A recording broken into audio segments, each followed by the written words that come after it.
ታደሰ ተክለ ጻድቅ እባላለሁ። በመንግስት ግዥና ንብረት ባለስልጣን የኢጂፒ ፕሮጀክት አፕሊኬሽን ዴቨሎፐር ነኝ።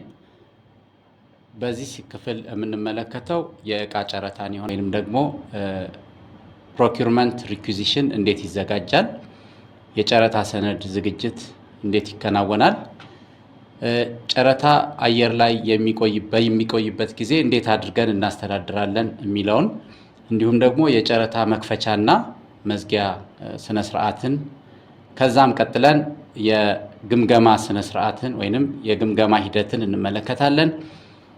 በመጨረሻም አሸናፊ ተጫራቾችን የመለየትና የማሳወቅ እንዲሁም ደግሞ ሌሎች ሁነቶችን የማስተዳደር ስራዎችን እንመለከታለን ማለት ነው።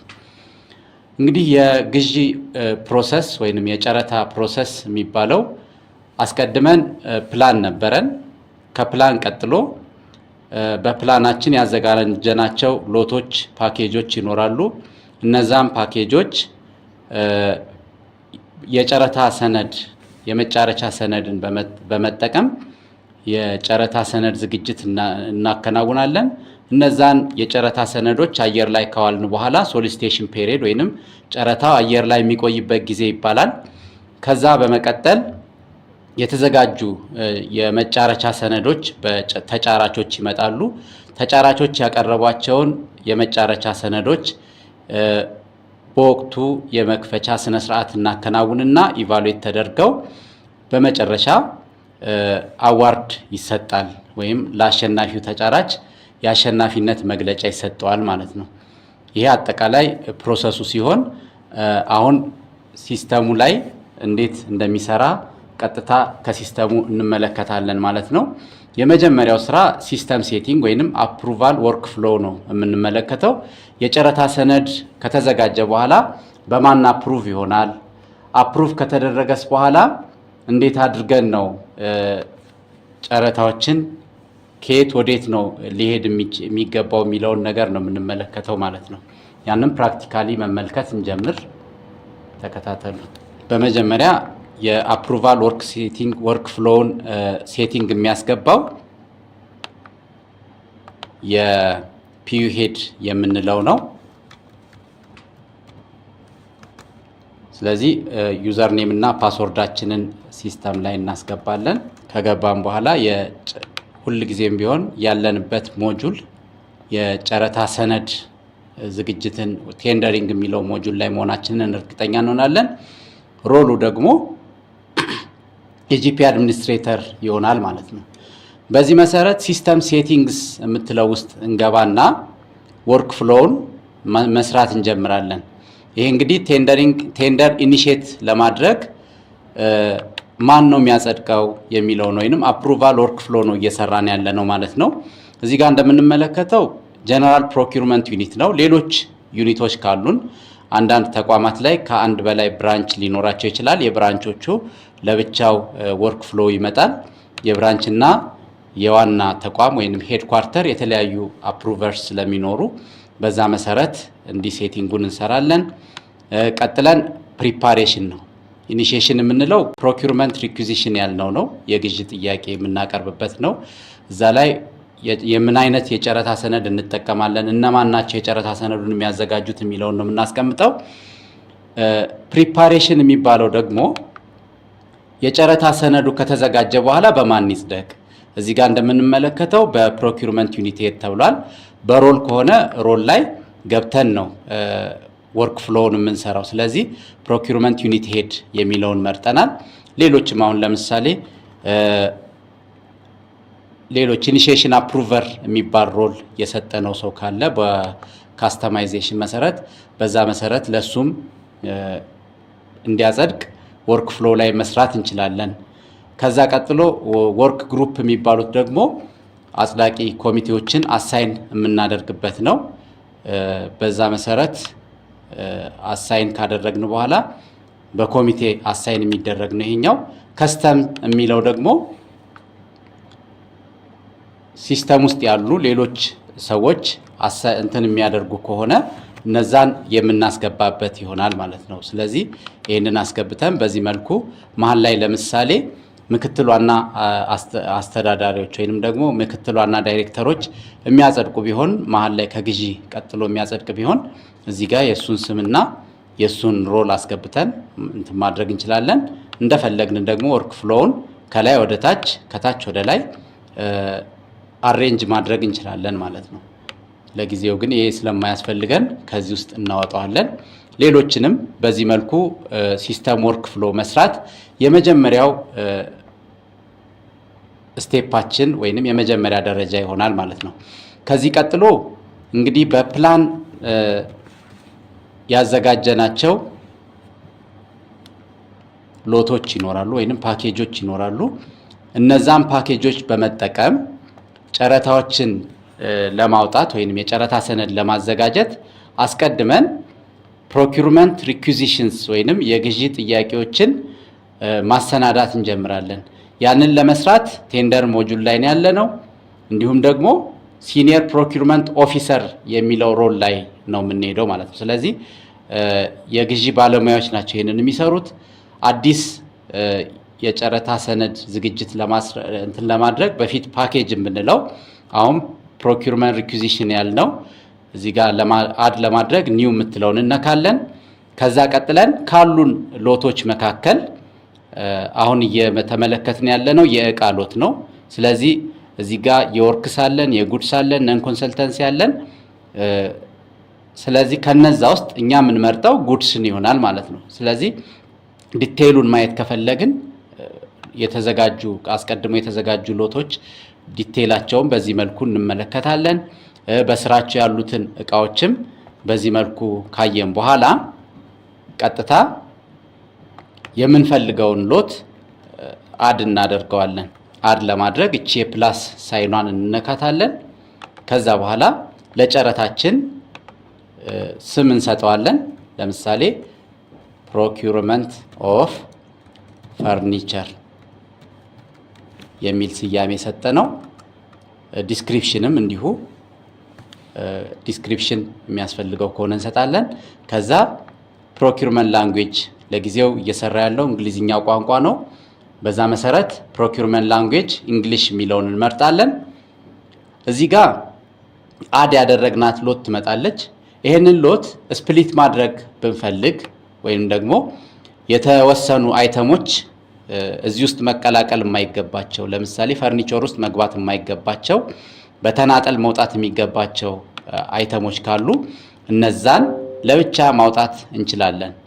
ለምሳሌ እነዚህ አይተሞች ለብቻ ናቸው ብለን የምናስብ ከሆነ መርጠናቸው ከዛ ለነዚህ ደግሞ ለምሳሌ ውድ አይተምስ የሚል ስያሜ ሰጥቻለሁ። እንደዚህ አድርገን ስንጨርስ የስ እንለዋለን። አሁን እንደምንመለከተው ሁለት ሎት ሆነውልናል ማለት ነው። በዚህ መሰረት ከፈለግን ይሄንን ማውጣት እንችላለን፣ ከፈለግን ደግሞ በዚሁ ማስቀጠል እንችላለን ማለት ነው። ከዛም ሴቭ ካልነው በኋላ እንደምትመለከቱት የደረሳችሁበትን እዚህ ጋር ሄልፕ የምትለው ላይ ጋይድ የሚያደርጋችሁ ነገር አለ። ቀጥለን የምናደርገው ነገር ኢቫሉዌሽን ሜተድ ወይንም የግምገማ ዘዴዎችን እንመርጣለን። የግምገማ ዘዴዎች የምንላቸው እንግዲህ ኤንቨሎፕ ታይፕ ነው አንደኛው። የፖስታ አይነቶች ባለ ሁለት ፖስታና ባለ ነጠላ ፖስታ ወይንም ባለ አንድ ፖስታ የምንላቸው አሉ። ባለ አንድ ፖስታ ማለት የፋይናንስና የቴክኒክ ግምገማችንን በአንድ ጊዜ የምናከናውን ከሆነ ነው።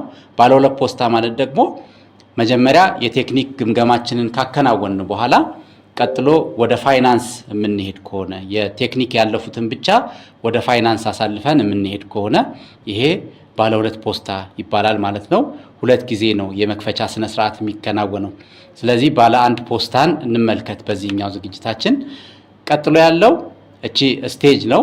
ይሄ እንግዲህ ለጊዜው ሲንግል ስቴጅ የሚለውን ነው እንትን የምንለው። ከአንድ በላይ ዙር ያላቸው ፓኬጅ ታይፕ ከሆነ ከአንድ በላይ ውድድር የሚከናወን ከሆነ ለምሳሌ እንደ ሁለት ደረጃ ጨረታዎች ያሉትን የምናስተናግድበት ነው።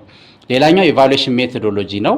ባለ ሁለት ፖስታ ካደረግነው ሜሪት ቤዝድ እና ኮምፕላያንስ ቤዝድ የሚባሉ ሁለት የኢቫሉዌሽን ሜቶዶች ወይንም የማወዳደሪያ ዘዴዎች ይኖራሉ። እኛውን ኮምፕላያንስ ቤዝድ ኮምፕላይ ዱ ኖት ኮምፕላይ እያንዳንዱን ክራይቴሪያ ማለፊያ ነጥብ ማድረግ ማለት ነው። ሜሪት ቤዝድ ስንለው ደግሞ በነጥብ የምንለካ ከሆነ 70% ለቴክኒክ 30% ደግሞ ለፋይናንሻል ኢቫሉዌሽን ውጤት ሰጥተን በዛ መሰረት ማለፊያ ነጥብ ቆርጠን የምናስተናግድበት ነው። ይህንን ከሞላን በኋላ ወይንም ኢቫሉዌሽን ሜተድ ከሞላን በኋላ ቀጥሎ የምንሄደው ኢምፖርታንት ዴትስ የሚባሉት ናቸው። ይሄ ጨረታችን መቼ አየር ላይ ይውላል የሚለውን መጀመሪያ እንሞላለን። ለምሳሌ ጃንዋሪ 2 ላይ አየር ላይ ይውላል ብለን ብናስብ የጨረታ ሰነድ ዝግጅታችንን አጠናቀን ከዛ ክላሪፊኬሽን በስንት ቀናት ውስጥ ይሰጣል የሚለው ለምሳሌ እስከ 10 ቀን ድረስ ክላሪፊኬሽን እንሰጣለን። በ15ኛው ቀን ደግሞ ከ15 ቀን በታች አሁን ባደርግ ሚኒመም ዴቱ 15 ነው ይለናል። አሁን ባለው ህግ መሰረት አየር ላይ ጨረታዎች አየር ላይ መዋል የሚገባቸው 15 ቀናት ነው ግልጽ ጨረታ ከሆነ። ነገር ግን ቀጣይ ደግሞ የህግ መሻሻል ሊኖር እንደሚችል ታሳቢ እናድርግና አሁን ባለው ህግ መሰረት 15 ቀን የሚለውን እናስቀምጣለን። ይህንን ቀን ማራዘም የሚያስፈልግ ከሆነ የማራዘም ስራ ይሰራል። ነገር ግን መቀነስ አይቻልም። አየር ላይ ከዋለ በኋላ በዛው ቀን ነው መክፈት የሚቻለው ማለት ነው። ከዛ በኋላ ሰሚሽን ዴድ ሃወር ደግሞ አለን። ዴድ ሃወሮቹ በተለመደው መሰረት መዝጊያ ሰዓቶች ናቸው። 3 ሰዓት፣ 4 ሰዓት፣ 5 ሰዓት እያለ የመክፈቻና የመዝጊያ ሰዓቱን እንትን እንላለን ማለት ነው። እና ይሄ ሰሚሽን ዴድ ላይኑ ነው። መክፈቻ ሰዓቱ ደግሞ ከዚህ ከ30 ደቂቃ በኋላ ይሆናል ማለት ነው። እና በዚህ መሰረት ይህንን ከሞላን በኋላ ኢምፖርታንት ዴቶችን ከሞላን በኋላ ቀጥሎ የምናደርገው ዶክመንት እንመርጣለን። የጨረታ ሰነድ የምናዘጋጅበትን ኤስቢዲ ወይንም ስታንዳርድ ቢዲንግ ዶክመንታችንን ካሉት መካከል እንመርጣለን ማለት ነው። ለእቃ የሆነው ይሄ አሁን ያወጣነው ጨረታ ኤንሲቢ ነው፣ ኢንተርናሽናል አይደለም፣ አይሲቢ አይደለም። ስለዚህ አገር አቀፍ ጨረታ ስለሆነ ለአገር አቀፍ ጨረታ የተዘጋጀውን ለጉድስ የሆነውን እንመርጣለን። ሌሎች አሁን አይሲቢ የሚሉ አሉ። እንዲሁም ደግሞ የተለያዩ ኤንሲቢም ሆነው ለመጽሐፍት፣ ለኮምፒውተር እቃዎች እና ለመሳሰሉት የሚዘጋጁ የጨረታ ሰነዶች አሉ። ከዛ ውስጥ እኛ እቃ ስለሆነ አሁን እያዘጋጀን ያለ ነው ያንን ለእቃ የተዘጋጀውን ኤስቢዲ ዶክመንት ወይንም ስታንዳርድ ፕሮኪውርመንት ዶክመንት እናስገባለን። ከዛ በኋላ ይህንን የጨረታ ሰነድ የሚያዘጋጁልንን ቲም እናዋቅራለን። ስለዚህ እነዛን ቲሞች ካሉን ባለሙያዎች መካከል መርጠን እዚህ ለሲስተማችን እናስተዋውቀዋለን ማለት ነው። እነዚህን 3ቱን ሰዎች መርጫለሁ። ሚኒመም 3 ሰዎች መሆን መቻል ይኖርባቸዋል። ስለዚህ ከነዛ መካከል ደግሞ አንዱን ቲም ሊደር አድርገን እናስቀምጠዋለን፣ እንመርጠዋለን። በዚህ መሰረት ሴቭ ካደረግን በኋላ መጨረሻ ላይ ፓኬጅ ቢድ ሴቲንግ የሚለውን እንመርጣለን። ይሄ ደግሞ ጆይንት ቬንቸር ወይንም ተጣምረው ተጫራቾች መቅረብ ይችላሉ ወይ የሚለው ነው አንደኛው የሚያስመርጠን።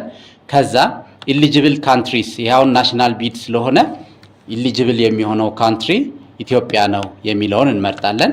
ነን ኢሊጂብል ካንትሪሶችንም በዘርዘር የምንችል ከሆነ ለምሳሌ ከኢትዮጵያ ጋር የንግድ ልውውጥ እንዳያደርጉ ማዕቀብ የተጣለባቸው ካሉ እነዛንም እንመርጣለን። ከዛ ቀጥለን ኮንትራክት ፎርም ነው። ኢንዲቪጁዋል ኮንትራክት እና ኮምቢኔሽን ኦፍ ኮንትራክት የሚለው አሉን። የተለያዩ ኮንትራክቶችን በአንድ የምናስኬድ ከሆነ ኮምቢኔሽን ኦፍ ኮንትራክትን እንመርጣለን። ያለበለዚያ ግን ኢንዲቪጁዋል ኮንትራክት የሚለውን እንመርጣለን። ሌላኛው የገንዘብ ምንጫችን በብድር፣ በእርዳታ፣ በድጋፍ ወይም ደግሞ ከውስጥ ገቢ ሊሆን ይችላል። እኛ ግን ከመንግስት ግምጃ ቤት የሚለውን መርጠናል ማለት ነው። እና ከተለያዩ እንዲህ አይነት መረጃዎችን ከሞላን በኋላ መጨረሻ ላይ ስኬጁላችንን ፕላኒንግ ላይ ያዘጋጀነው ስኬጁል ትክክል ከሆነ እሱኑ ሴቭ አድርገን እናልፋለን። ያለበለዚያ ግን ይህንን ስኬጁል ከእቅዳችን ዘግይተን ወይንም ቀድመን ከሆነ ያንን እንደፈለግን ዲው ዴቱን ማስተካከል እንችላለን ማለት ነው። ለምሳሌ ይህንን የሚጀመርበትን ቀን በዚህ መልኩ አስተካክለን ማስቀመጥ እንችላለን ማለት ነው። ይሄንን የማስተካከል ስራ ከጨረስን በኋላ እቅዳችንን የመከለስ ስራ ከጨረስን በኋላ ሰሚት የምትለው ትበራልናለች። በዛ መሰረት ሰሚት እንላለን ማለት ነው። አሁን እንግዲህ በሰጠነው ወርክ ፍሎ መሰረት ፕሮኪውርመንት ሪኩዊዚሽን ከተሰራ በኋላ ወደ ፕሮኪውርመንት ዩኒት ሄድ ይሂድ ብለን ነው ቅድም ታስታውሱ ከሆነ የሰራ ነው። ስለዚህ ወደ ፒዩ ሄድ ወይም ወደ ግዢ ክፍል ኃላፊው አካውንት እንገባለን። በዛ መሰረት የግዢ ክፍል ኃላፊው በራሱ ከገባ በኋላ ቴንደሪንግ ሞጁል ላይ ፕሮኪውርመንት ዩኒት ሄድ የሚለውን ሮል መርጦ እዛ ውስጥ ፕሮኪውርመንት ሪኩዊዚሽንን ያጸድቅልናል። እዚህ ጋር እንደምትመለከቱት ፕሮኪውርመንት ኦፍ ፈርኒቸር የሚለውን አግኝተናል። ራሱ ሲስተሙ ቴንደር ሪፈረንስ ነምበር ሰጥቶልናል። ስታተሱንም ሰሚትድ የሚል ያሳየናል። የጸደቁትን አፕሩቭድ ይላል። የቀረቡና ያልጸደቁትን ደግሞ ሰሚትድ የሚለውን ያሳየናል ማለት ነው። በዚህ መሰረት ከከፈተ በኋላ ኮንፊግሬሽን ላይ የገቡትን መረጃዎች ያያል። እንደምንመለከተው የተሰጠውን ስም ያያል። ከዛም ውጪ ሪፈረንስ ነምበሩን ያስገባናቸውን አፍተር ታክስ ቢፎር ታክስ ወይም ደግሞ ኮምፕላያንስ ቤዝድ መሆኑን ኢቫሉዌሽን ሜተዱን ሲንግል ኤንቨሎፕ መሆኑን እና መሰል መረጃዎችን ይመለከታል። ከዛም ውጪ ዲቴይል አይተሞቹ እነማን እንደሆኑ ቅድም እንደተመለከትነው ከ10 በላይ ነበሩ አይተሞቹ። አሁን ግን 10ን ብቻ ነው ያስቀረነው ቅድም ስፕሊት ስላደረግነው ማለት ነው። እና በዛ መሰረት ይሄንን ዲቴይሉን ካየ በኋላ የሚያምንበት ከሆነ እና አሳይን የተደረጉትን ስኬጁሉንም አሳይን የተደረጉትንም ባለሙያዎች ከተመለከተ በኋላ የሚያምንበት ከሆነ ያጸድቀዋል። ለምሳሌ ቲሙን ደግሞ እንደገና ማዋቀር የሚፈልግ ከሆነ ወይም ከነዚህ ሰዎች መተካት ወይም መጨመር የሚፈልግ ከሆነ ደግሞ ያንን ማድረግ ይችላል። ይህንን ካደረገ በኋላ ሴቭ ያደርግና መጨረሻ ላይ አፕሩቭ ማድረግ ካለበት አፕሩቭ ይላል፣ አፕሩቭ ያደርጋል። ያለበለዚያ ደግሞ አጀስት እንዲሆን ወይም እንዲሻሻል ወደ ባለሙያው ወደ ሲኒየር ፕሮኪውርመንት ኦፊሰሩ ሊመልሰው ይችላል ማለት ነው። ይሄ እንግዲህ እስካሁን ድረስ ፐርቼዝ ሪኩዊዚሽን የሚለውን የሰራንበት ይሆናል ማለት ነው። ከዚህ በኋላ ወደ አቋቋምነው ቲም ነው የሚሄደው። ወደ አቋቋምነው ቲም ይሄ እስካሁን ድረስ የሰራ ነው ይሄዳል።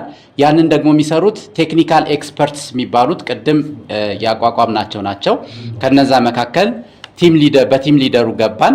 በቲም ሊደሩ ከገባን በኋላ ጨረታውን የተዘጋጀውን ፓኬጅ እናገኛለን።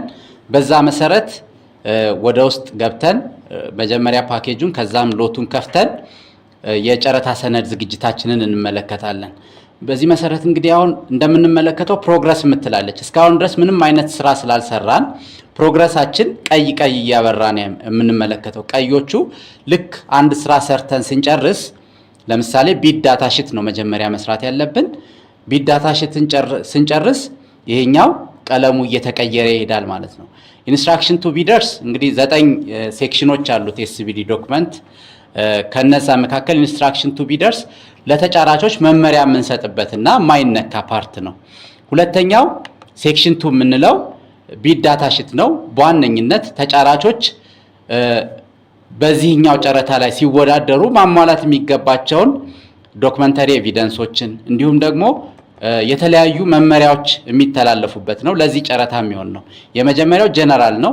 ይሄኛው ደግሞ ስፔሲፊክ ቱ ዛት ቢድ ነው ማለት ነው። እና እዚህ ውስጥ የመጀመሪያው የምንመለከተው ጀነራል የሚል ከላይ እንመለከታለን። ጀነራል የሚለው እስካሁን ድረስ ከሰራናቸው ለምሳሌ የተቋሙ ስም ሚኒስትሪ ኦፍ ስፔሻል ፕሮኪውርመንት ትሬኒንግስ የሚል ነው። ለትሬኒንግ ፐርፐዝ የመረጥ ነው። ከዛ ፕሮኪውርመንት ሜተድ ኦፕን መሆኑን እና የመሳሰሉትን ከእቅዳችንና እንዲሁም ደግሞ ቅድም ፕሮኪውርመንት ፐርቼዝ ሪኩዊዚሽንን ፕሮኪውርመንት ሪኩዊዚሽንን ስናዘጋጅ ያዘጋጀናቸው መረጃዎች ናቸው የሚመጡት። ለምሳሌ ፈንዲንግ ሶርሱን ትሬዠሪ ብለን ቅድም ነው የመረጥነውና ማለት ነውና እነዚህን መረጃዎች ካገኘን በኋላ ኮንቴንት ኦፍ ቢዲንግ ዶክመንት የሚለው ላይ ክላሪፊኬሽን እስከመች ድረስ ይጠየቃል የሚለው ቅድም ካዘጋጀነው ላይ ይሄም ይመጣል። ከዛ በኋላ ፕሪቢድ ኮንፈረንስ ወይንም ቅድመ ጨረታ ውይይት የሚያስፈልግ ወይንም ተጫራቾችን ማወያየት የሚያስፈልግ ከሆነ የስ እንላለን። ስለዚህ በዚህ ጊዜ ሚቲንግ አይዲ ጠይቀናል፣ ያንን እናስገባለታለን። ፕሪቢድ ኮንፈረንሱ ቨርቹዋሊ ነው የሚከናወነው ወይንም ባለንበት ሆነን ሪሞትሊ ላይቭ ነው የምንከታተለው ማለት ነውና ስለዚህ ፕሪቢድ ኮንፈረንሱ ፓስወርድ ያስፈልገዋል። አይዲ እና ፓስወርድ አስገባንለት። ቀኑን ደግሞ ያስመርጠናል። ቀኑ መቼ ነው የሚከናወነው? ፕሪቢድ ኮንፈረንሳችን በተቻለ አቅም ከክላሪፊኬሽን ዴት አካባቢ ቢሆን ይመረጣል። በዛ መሰረት ሰዓቱንና ቀኑን በዚህ መሰረት ልንሞላ እንችላለን ማለት ነው። የማያስፈልግ ከሆነ ግን እችን ኖ ብለን እንተዋለን። ሌላኛው በተለይ ግንባታ ሲሆን ነው። ይሄ ሳይት ቪዚት አለው ወይ የሚል ያስመርጠናል። ሳይት ቪዚታችን ፊክስድ እና አንቲል የሚባሉ ሁለት አይነት እንትኖች አሉ። አድራሻችንን እንሞላለን። መቼ ከመቼ እስከ መቼ የሚለውን ለምሳሌ አንቲል ከሆነ ከመቼ እስከ መቼ ነው የሚለውን ያስመርጠናል። ፊክስድ ነው ካልን ደግሞ በዚህ ቀን የሚለውን እንድንሞላ ሲስተሙ ራሱ ይፈቅድልናል ማለት ነው። አሁን ግን እቃ ስለሆነ እያጫረትን ማን ነው አየር ላይ ልናውል እያሰብነው እነዚህ ሁሉ የሚያስፈልጉ አይሆንም ማለት ነው። ቀጥሎ የምንመለከተው ፕሪፓሬሽን ኦፍ ቢድስ ነው። እዚህ ጋር ቤዚካሊ እቃ ማን ነው ጨረታው ላይ እንዴት ነው ማዘጋጀት የሚገባቸው የሚለውን ነገር ነው የሚያሳየን። ለምሳሌ እዚህ ጋር ሚኒመም ፐርሰንቴጅ ኦፍ አይተምስ አሎውድ ቱ ቢ ኮትድ ኢን ዘ ሎት ይላል። በአንድ ሎት ውስጥ በስንት እቃዎች ላይ መሳተፍ እንችላለን የሚለውን ነው እዚህ ጋር የምንመለከተው። ቅድም እንደተመለከትነው 10 እቃዎች ናቸው ያሉት። ከ10 እቃዎች ውስጥ ስንቱ እቃዎች ላይ ነው መወዳደር የሚችለው ተጫራቹ የሚለውን ትርጉም ነው የሚሰጠን።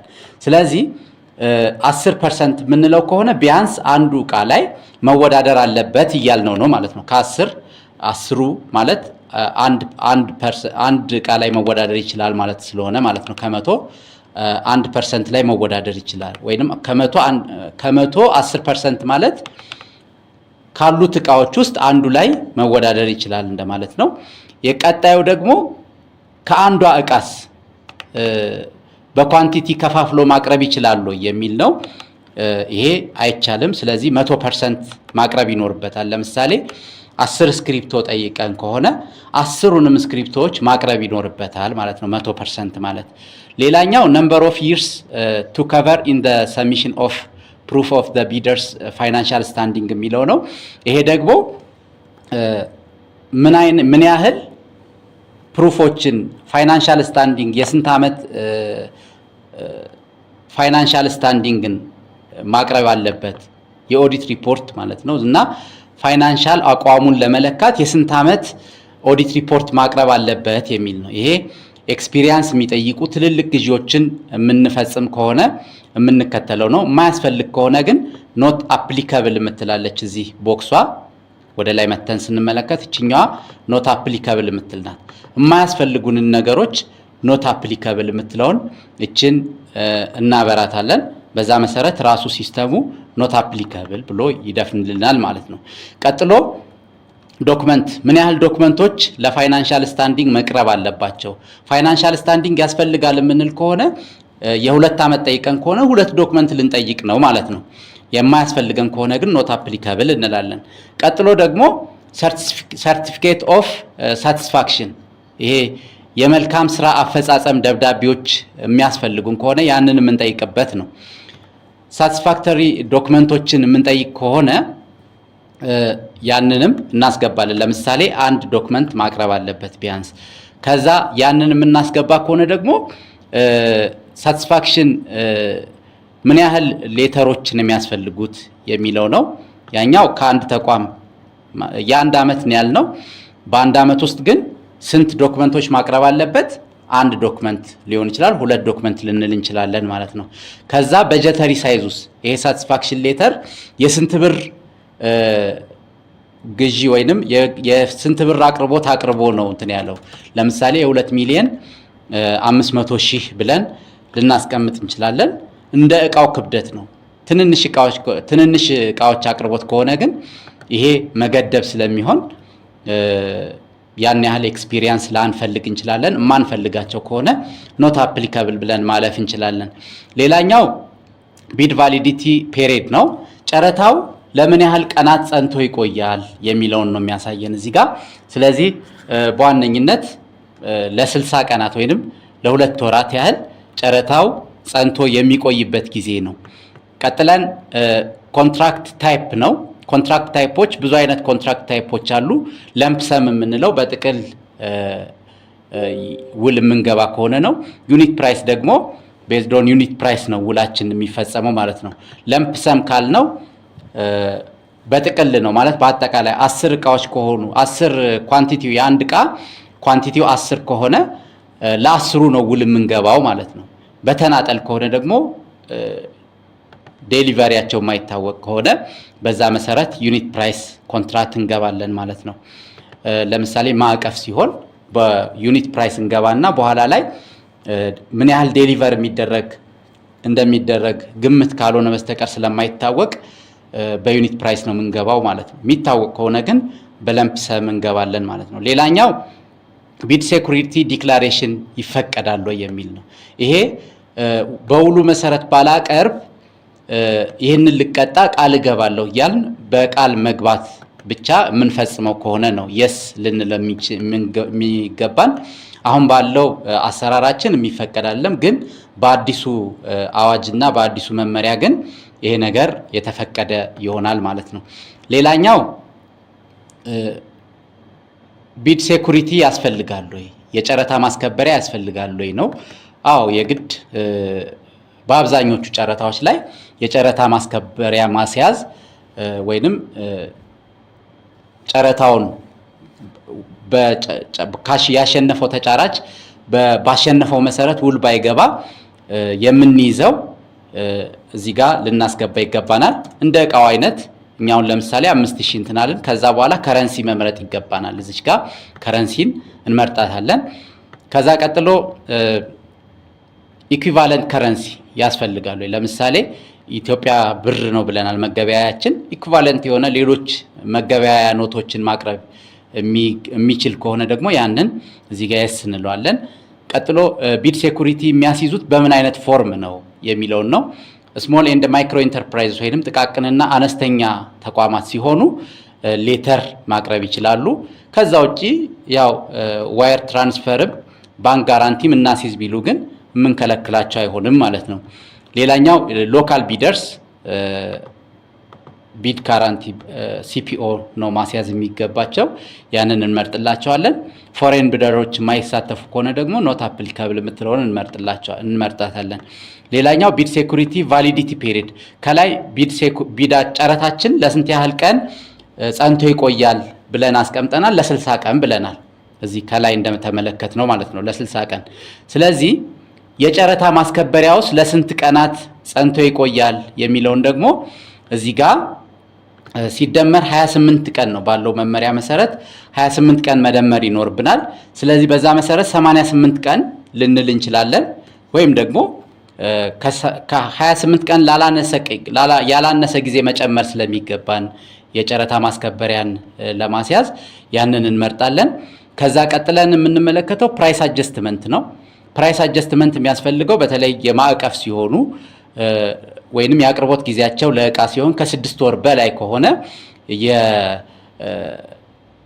የፕራይስ አጀስትመንት ወይንም የዋጋ ማሻሻያ ልናደርግላቸው እንችላለን። የዋጋ ማሻሻያ ለእቃ ሲሆን ቢያንስ ለ3 ወራት ከቀረበ በኋላ ወይንም ለ90 ቀናት አቅርቦት ካደረገ በኋላ ነው የዋጋ ማሻሻያ ሊጠይቅ የሚችለው ተጫራቹ ማለት ነውና የማያስፈልገን ከሆነ ግን ለአንድ ጊዜ የሚቀርብ እቃ ከሆነ ግን የዋጋ ማሻሻያ አያስፈልገውም የሚለውን እንሞላለታለን። ሌላኛው የሚፈቀደው ከረንሲ ነው። ይሄ ለፎሬነሮችም ሆነ ለሎካል ቢደሮች የኢትዮጵያ ብር ብቻ ነው የምንጠቀመው፣ በኢትዮጵያ ብር ነው ክፍያ የምንፈጽመው እያለ ነው። ስለዚህ እስካሁን ድረስ የሰራነውን ሴቭ አድርገን እናስቀምጣለን። ከዛ ቀጥሎ ያለው ዶክመንተሪ ኤቪደንስ ነው። ዶክመንተሪ ኤቪደንስ ይህንን ጨረታ የሚጫረቱ ተጫራቾች ሚኒመም ሊያሟሏቸው የሚገቡ በግድ ማሟላት የሚገባቸው እንዲሁም ደግሞ ቢኖራቸው መልካም የሚሆኑ ምን ምን መስፈርቶች ናቸው የሚለውን ነው የምንመለከተው። እንግዲህ እዚህ ውስጥ ያሉት ቫሊድ ትሬድ ላይሰንስ፣ ቫት ሬጅስትሬሽን ሰርቲፊኬት፣ ታክስ ክሊራንስ እንዲሁም ደግሞ ኦርጋናይዜሽናል ሬጅስትሬሽን እና የመሳሰሉት ቢድ ሴኩሪቲን ጨምሮ በአታችመንት መልክ የሚቀርቡ ነገሮች ካሉ እነዛን እንመርጣለን። ለምሳሌ ቫሊድ ትሬድ ላይሰንስ የታደሰ ንግድ ፍቃድ ሊኖረው ይገባል የሚለውን እዚህ ጋር እናስገባለታለን። ከዛ ሪኒውድ ኤንድ ቫሊድ የሆነ ትሬድ ላይሰንስ ያስፈልገዋል። ለምሳሌ ለ2017 የታደሰ ንግድ ፍቃድ ብለን ከላይ ያለችው ሃስቱ መስትሚት የምትለው የግድ ማሟላት የሚገባው ሲሆን የምንመርጣት ናት። የማያስፈልግ ከሆነ ወይንም ቢኖራቸው የምንለው ከሆነ እንዲህ አንቲክ ማድረግ እንችላለን። ስለዚህ ይሄ ደግሞ የሚገባው ወይንም የሚጠየቀው ማንን ነው? ሁለቱንም ሎካሎችንም ፎሬነሮችንም የሚያስፈልጋቸው ከሆነ የውጭ ተጫራቾችንም የሀገር ውስጥ ተጫራቾችንም የምንጠይቃቸው ከሆነ ያንን እንመርጣለን። ይሄን ደግሞ መቼ ነው ቼክ የምናደርገው? ኦፕን ስናደርግ እንዲሁም ደግሞ ፈርስት ኮምፕሊያንስ የሚለውን እንመርጥለታለን። ይሄ አንድ ኢንቨሎፕ ስለሆነ ነው። ሁለት ኢንቨሎፕ ከሆነ ግን ሰከንድ ኦፕኒንግ እና ሰከንድ ኮምፕሊያንስ የሚል ያስመርጠናል። ለምሳሌ እዚህ ጋር ሌላኛው ደግሞ ለምሳሌ ለጥቃቅንና አነስተኞች ፕሪፈረንስ ማርጅን እንጠይቃለን። ይሄ አሁን ሪኳየርድ የሚለውን አናበራም በዚህ ሰዓት፣ ምክንያቱም ሪኳየርድ የሚያደርጋቸው ይሄ ለሚመለከታቸው ብቻ የሚገባ ስለሆነ የማይመለከታቸው ኤስኤምኢ ያልሆኑ ወይንም ስሞል ኤንድ ማይክሮ ኢንተርፕራይዝ ያልሆኑ ሰዎች የማይጠበቅባቸው ስለሆነ ያንን እንተዋለን። ይሄ ለሎካል ቢደሮች ብቻ ነው ማለት ነው። ስለዚህ ይህንን ኦፕኒንግ ላይ ማየት ላይጠበቅብን ይችላል። ኮምፕላያንስ ላይ ብቻ እንመለከታለን። እንደምትመለከቱት እንግዲህ ቀድሞ ያለው መስት ነው ብለን ስላስገባን እዚህ ጋር ሪኳየርድ ይለናል። ሁለተኛው ደግሞ መስት ስላላልነው እቺ ሪኳየርድ የምትለው አትመጣም ማለት ነው። ስለዚህ ተጫራቾችንም በኋላ ላይ የመጫረቻ ሰነዳቸውን ሲሞሉ ያስገድዳቸዋል። የላይኛውን ካላስገቡ አያሳልፋቸውም። የታችኛው ግን ያላቸው ብቻ እንዲያስገቡ ነው የሚያደርገው ማለት ነው። ሌላኛው ቀጥሎ የምንመለከተው ሰሚሽን ኤንድ ኦፕኒንግ ኦፍ ቢድስ ነው።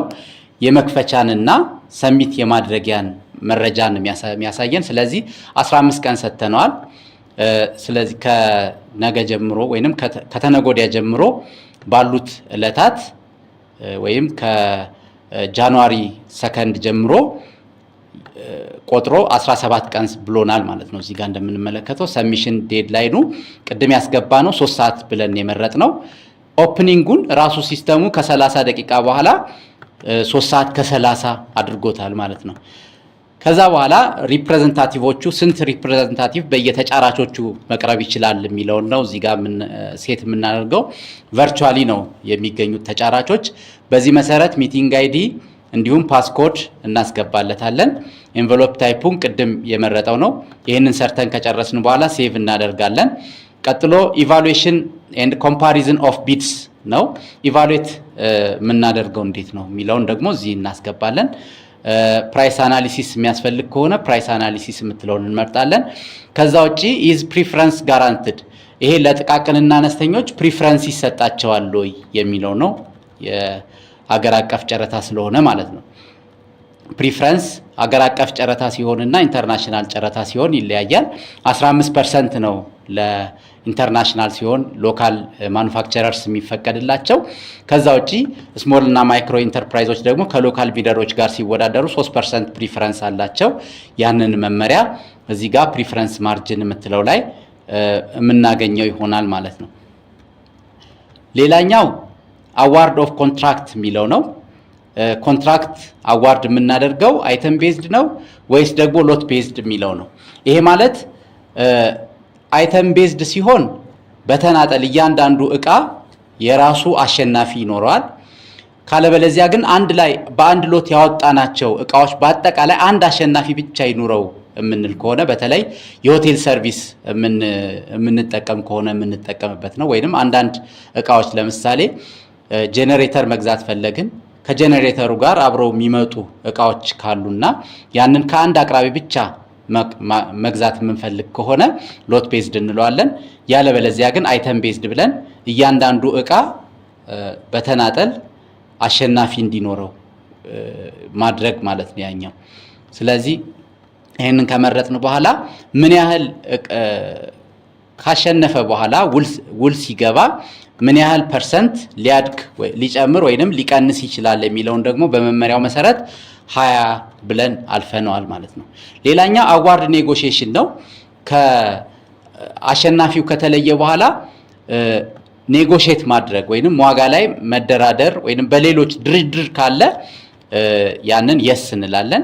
አደራዳሪ በኋላ ላይ እንትን እንላለን ማለት ነው። ተደራዳሪዎችን ከፒኢኦ ወይንም ከገዢ ፈጻሚው መስሪያ ቤትም እንዲሁም ከአቅራቢውም ይመደብና በዛ መሰረት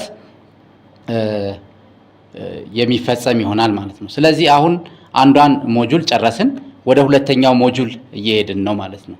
ወደ ሁለተኛው ሞጁል እየሄድን ነው። ይሄንን አሁን ሪፍሬሽ ብናደርግ ቢድ ዳታ ሽትን አዘጋጅተን ጨርሰናል ማለት ነው። ሌላኛው ሁለተኛ የምንመለከተው ኢቫሉዌሽን ሜቶዶሎጂ ነው። ኢቫሉዌሽን ሜቶዶሎጂ የምንለው ደግሞ ኢቫሉዌሽን ሜተድ እና ክራይቴሪያዎቻችንን ሴት የምናደርግባቸው ናቸው።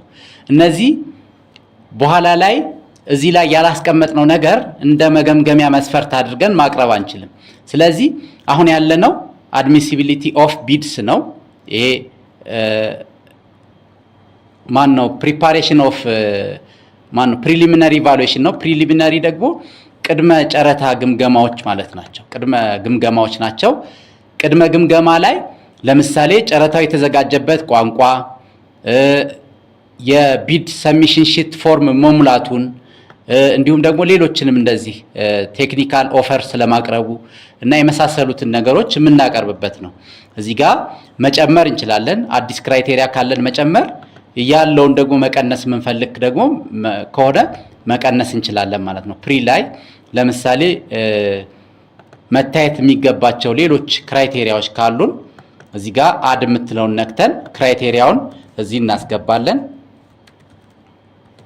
ክራይቴሪያውን እናስገባለን።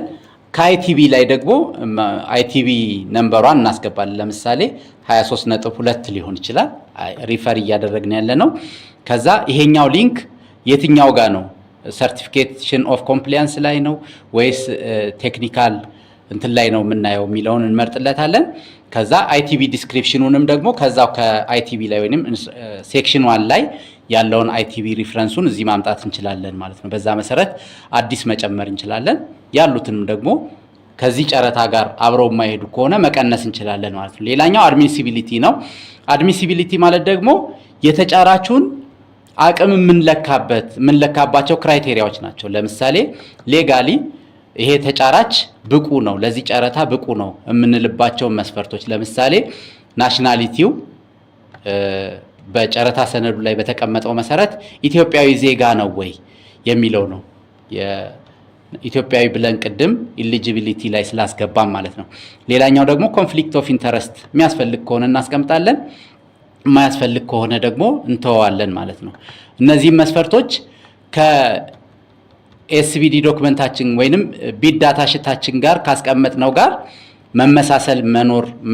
መመሳሰል ይገባቸዋል ማለት ነው። እና ለምሳሌ ታክስ ክሊራንስ ከላይ ጠይቀን ከሆነ እዚህም ጋር መጠየቅ ይኖርብናል። ቫት ሬጅስትሬሽን ሰርቲፊኬት ጠይቀን ከሆነ እነዛን መጠየቅ ይገባናል። ሌላኛው ፕሮፌሽናል ነው።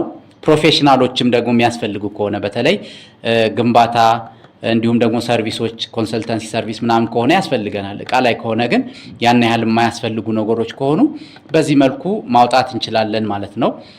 ቴክኒካል ኳሊፊኬሽን ላይም በተመሳሳይ መልኩ መጨመርም መቀነስም እንችላለን። ቴክኒካሊ ኳሊፋይ ማድረግ የሚገባው ስታንዳርድ እቃዎች ከሆኑ ግን ያን ያህል ብዙ ክራይቴሪያዎች የማያስፈልጉን ይሆናሉ ማለት ነው።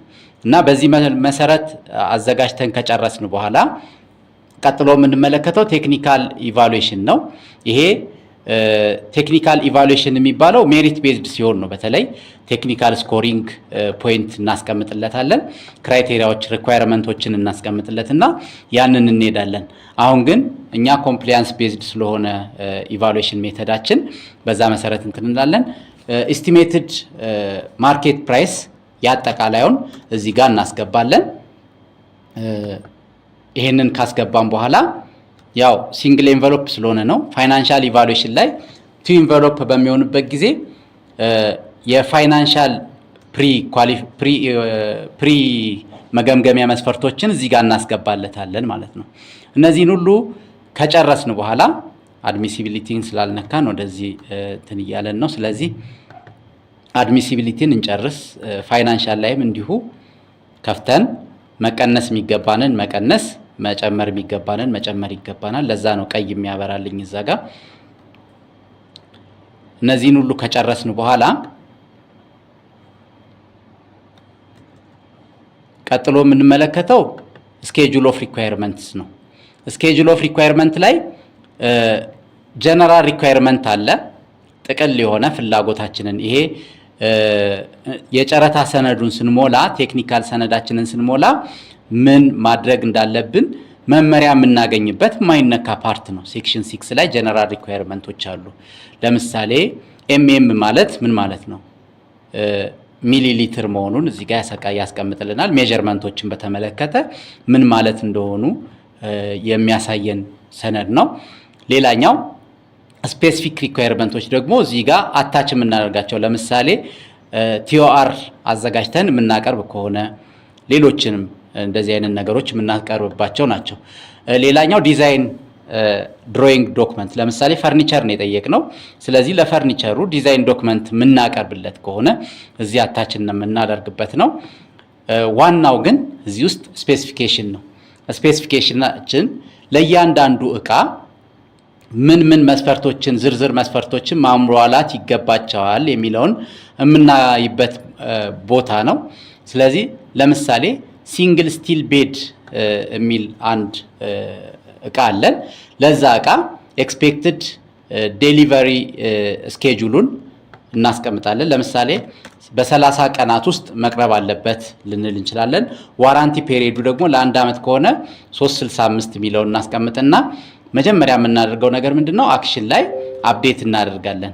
ከዚህ እቃዎች ውስጥ አሁን እዚህ ስቴጅ ላይም ደርሰን የምንቀንሳቸው እቃዎች ደግሞ ሊኖሩ ይችላሉ። ይሄ ሁሉ እቃ ካለን በጀት የጨረታ ሰነድ እያዘጋጀን እያለ እነዚህ እቃዎች መግባት የለባቸውም ወይም ደግሞ መገዛት የለባቸውም፣ በሌላ ሚንስም ደግሞ ተገኝተዋል ሊሆን ይችላል። ስለዚህ እቃዎችን መቀነስ እንችላለን እዚህም ስቴጅ ላይ ከደረስን በኋላ ማለት ነው። የማንፈልጋቸውን ወይንም ሊገዙ የማይገባቸው ተቀላቅለው እዚህ ድረስ ደርሰው ከሆነ በሆነ ሚንስ እነዛን መቀነስ እንችላለን። ከዛ ሌላው የምናደርገው ነገር ይሄ ዴሊቨሪ እና እንትንን ከሞላን በኋላ ቀጥሎ የምናደርገው ነገር የመገምገሚያ መስፈርቶችን ማስገባት ነው፣ ወይንም ቴክኒካል ዶክመንቶችን ማስገባት ነው። ለምሳሌ ስቲል ቤድ ነው። ስለዚህ ከመስፈርቶች መካከል አንደኛው ሄይቱ ምን ሊሆን ይገባል ወይንም ቁመቱ ምን ሊሆን ይገባል የሚል ሊሆን ይችላል። ሄይቱ ወደ ላይ ከፍታው ለምሳሌ 50 ሴንቲሜትር ሊሆን ይችላል። ባለሙያዎች ካላችሁ እንትን እንዳትሉን። ይሄንን የምንገመግመው ወይንም ሊንኩ ቴክኒካል ነው፣ ኤግዛክትሊ መሆን መቻል አለበት ልንል እንችላለን፣ ወይም በሬንጅ ልናስቀምጠው እንችላለን። ይሄ መስት ከሆነ መስት እንለዋለን ማለት ነው። እዚህም ጋር ተመሳሳይ መልኩ እናስገባለን እና ዝርዝር መስፈርቶችን ለእያንዳንዱ እቃዎች በዚህ መልኩ የምናስገባ ይሆናል ማለት ነው። እና እነዚህን ዝርዝር መስፈርቶች አስገብተን ከጨረስን በኋላ ዝርዝር መስፈርቶችን አስገብተን ጨርሰናል ብለን እናስብ። ስለዚህ እነዚህን ከጨረስን በኋላ ቀጥሎ የምንሄደው ወደ ስፔሻል ኮንዲሽን ኦፍ ኮንትራክት ላይ ነው የምንሄደው ማለት ነው። ስፔሻል ኮንዲሽን ኦፍ ኮንትራክት ደግሞ ከጀነራል ጂሲሲ ሴክሽን 7 ነው። ሴክሽን 7 ላይ አጠቃላይ የውል ሁኔታዎችን ነው የምናገኘው። ለምሳሌ ተጫራቹ ውል ገብቶ ባያቀርብ ምን ሊሆን ይችላል፣ ገቨርን የሚያደርጋቸው ውል ምን አይነት ናቸው የሚሉትን አጠቃላይ የውል ሁኔታዎችን እዚህ ሴክሽን 7 ላይ እናገኛለን። ሴክሽን 9 ሴክሽን 8 ላይ ደግሞ ስፔሲፊክ የሆነ የዚህኛውን ጨረታ የሚመለከት የውል ሁኔታዎችን የምናስቀምጥበት ነው። ጀነራል ፕሮቪዥንስ የሚሉት ገዢው ተቋም ማን ነው፣ እንዲሁም ደግሞ ምን አይነት ጨረታ ነው የሚሉትን መረጃ የምናገኝበት ነው። እነዚህ እስካሁን ድረስ ስናዘጋጃቸው ከነበሩ ዶክመንቶች የመጡ ናቸው። ከዛ በኋላ ዘ ኮንትራክት፣ ይሄ ኮንትራክት ደግሞ ምንድነው የሚለውን ደግሞ እዚህ ውስጥ እናገኛለን። ዘ ኮንትራክት የሚለው ውስጥ ታክስ ኤግዘምፕሽን ካለው ለምሳሌ ታክስ ኤግዘምፕትድ ከሆነ ለዚህ ሌተር አታች ማድረግ ይኖርበታል። ይህንን እዚህ ጋር እንገልጽለታለን። ሊኩዊዲቲ ዳሜጅ በህጉ መሰረት ሚኒመሙ ሬቱ 0.1 ነው። ማክሲመም ሊኩዊዲቲ ዳሜጅ 10% እስኪደርስ ድረስ ነው እየተቀነሰ የሚሄደው። በየዕለቱ 10% እስኪደርስ ድረስ እየተቀነሰ 0.1 ወይንም 1/1000ኛ እየተቀነሰ ከሄደ በኋላ መጨረሻ ላይ ልክ 10% ላይ ሲደርስ ወደ ክስ ይሄዳል ማለት ነው። ሌላኛው ኢምፓክት ኦፍ ሎው ኢን ኮንትራክት ፕራይስ፣ ኮንትራክት ውል ከተገባ በኋላ የህግ መሻሻል ቢኖር ምን አይነት ኢምፓክት ይኖረዋል የሚለውን እዚህ ጋር እናስቀምጣለን።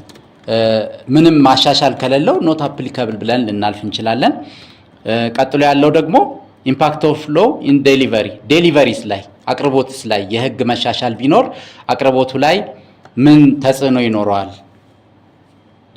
የሚለውን እናስገባለን። ተጽዕኖ የሚኖረው ከሆነ ወይም ደግሞ ማሻሻል የሚገባን ከሆነ የምናሻሽል ከሆነ ያንን እናስቀምጣለን፣ እናሻሽላለን የሚለውን።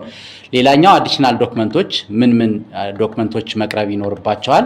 አዲሽናል ዶክመንቶችን ካሉን እዛ ጋር እንጠቅሳቸዋለን ማለት ነው። ሌላኛው ሜቶዱን ምኑን እዚህ ውስጥ ያመጣልናል።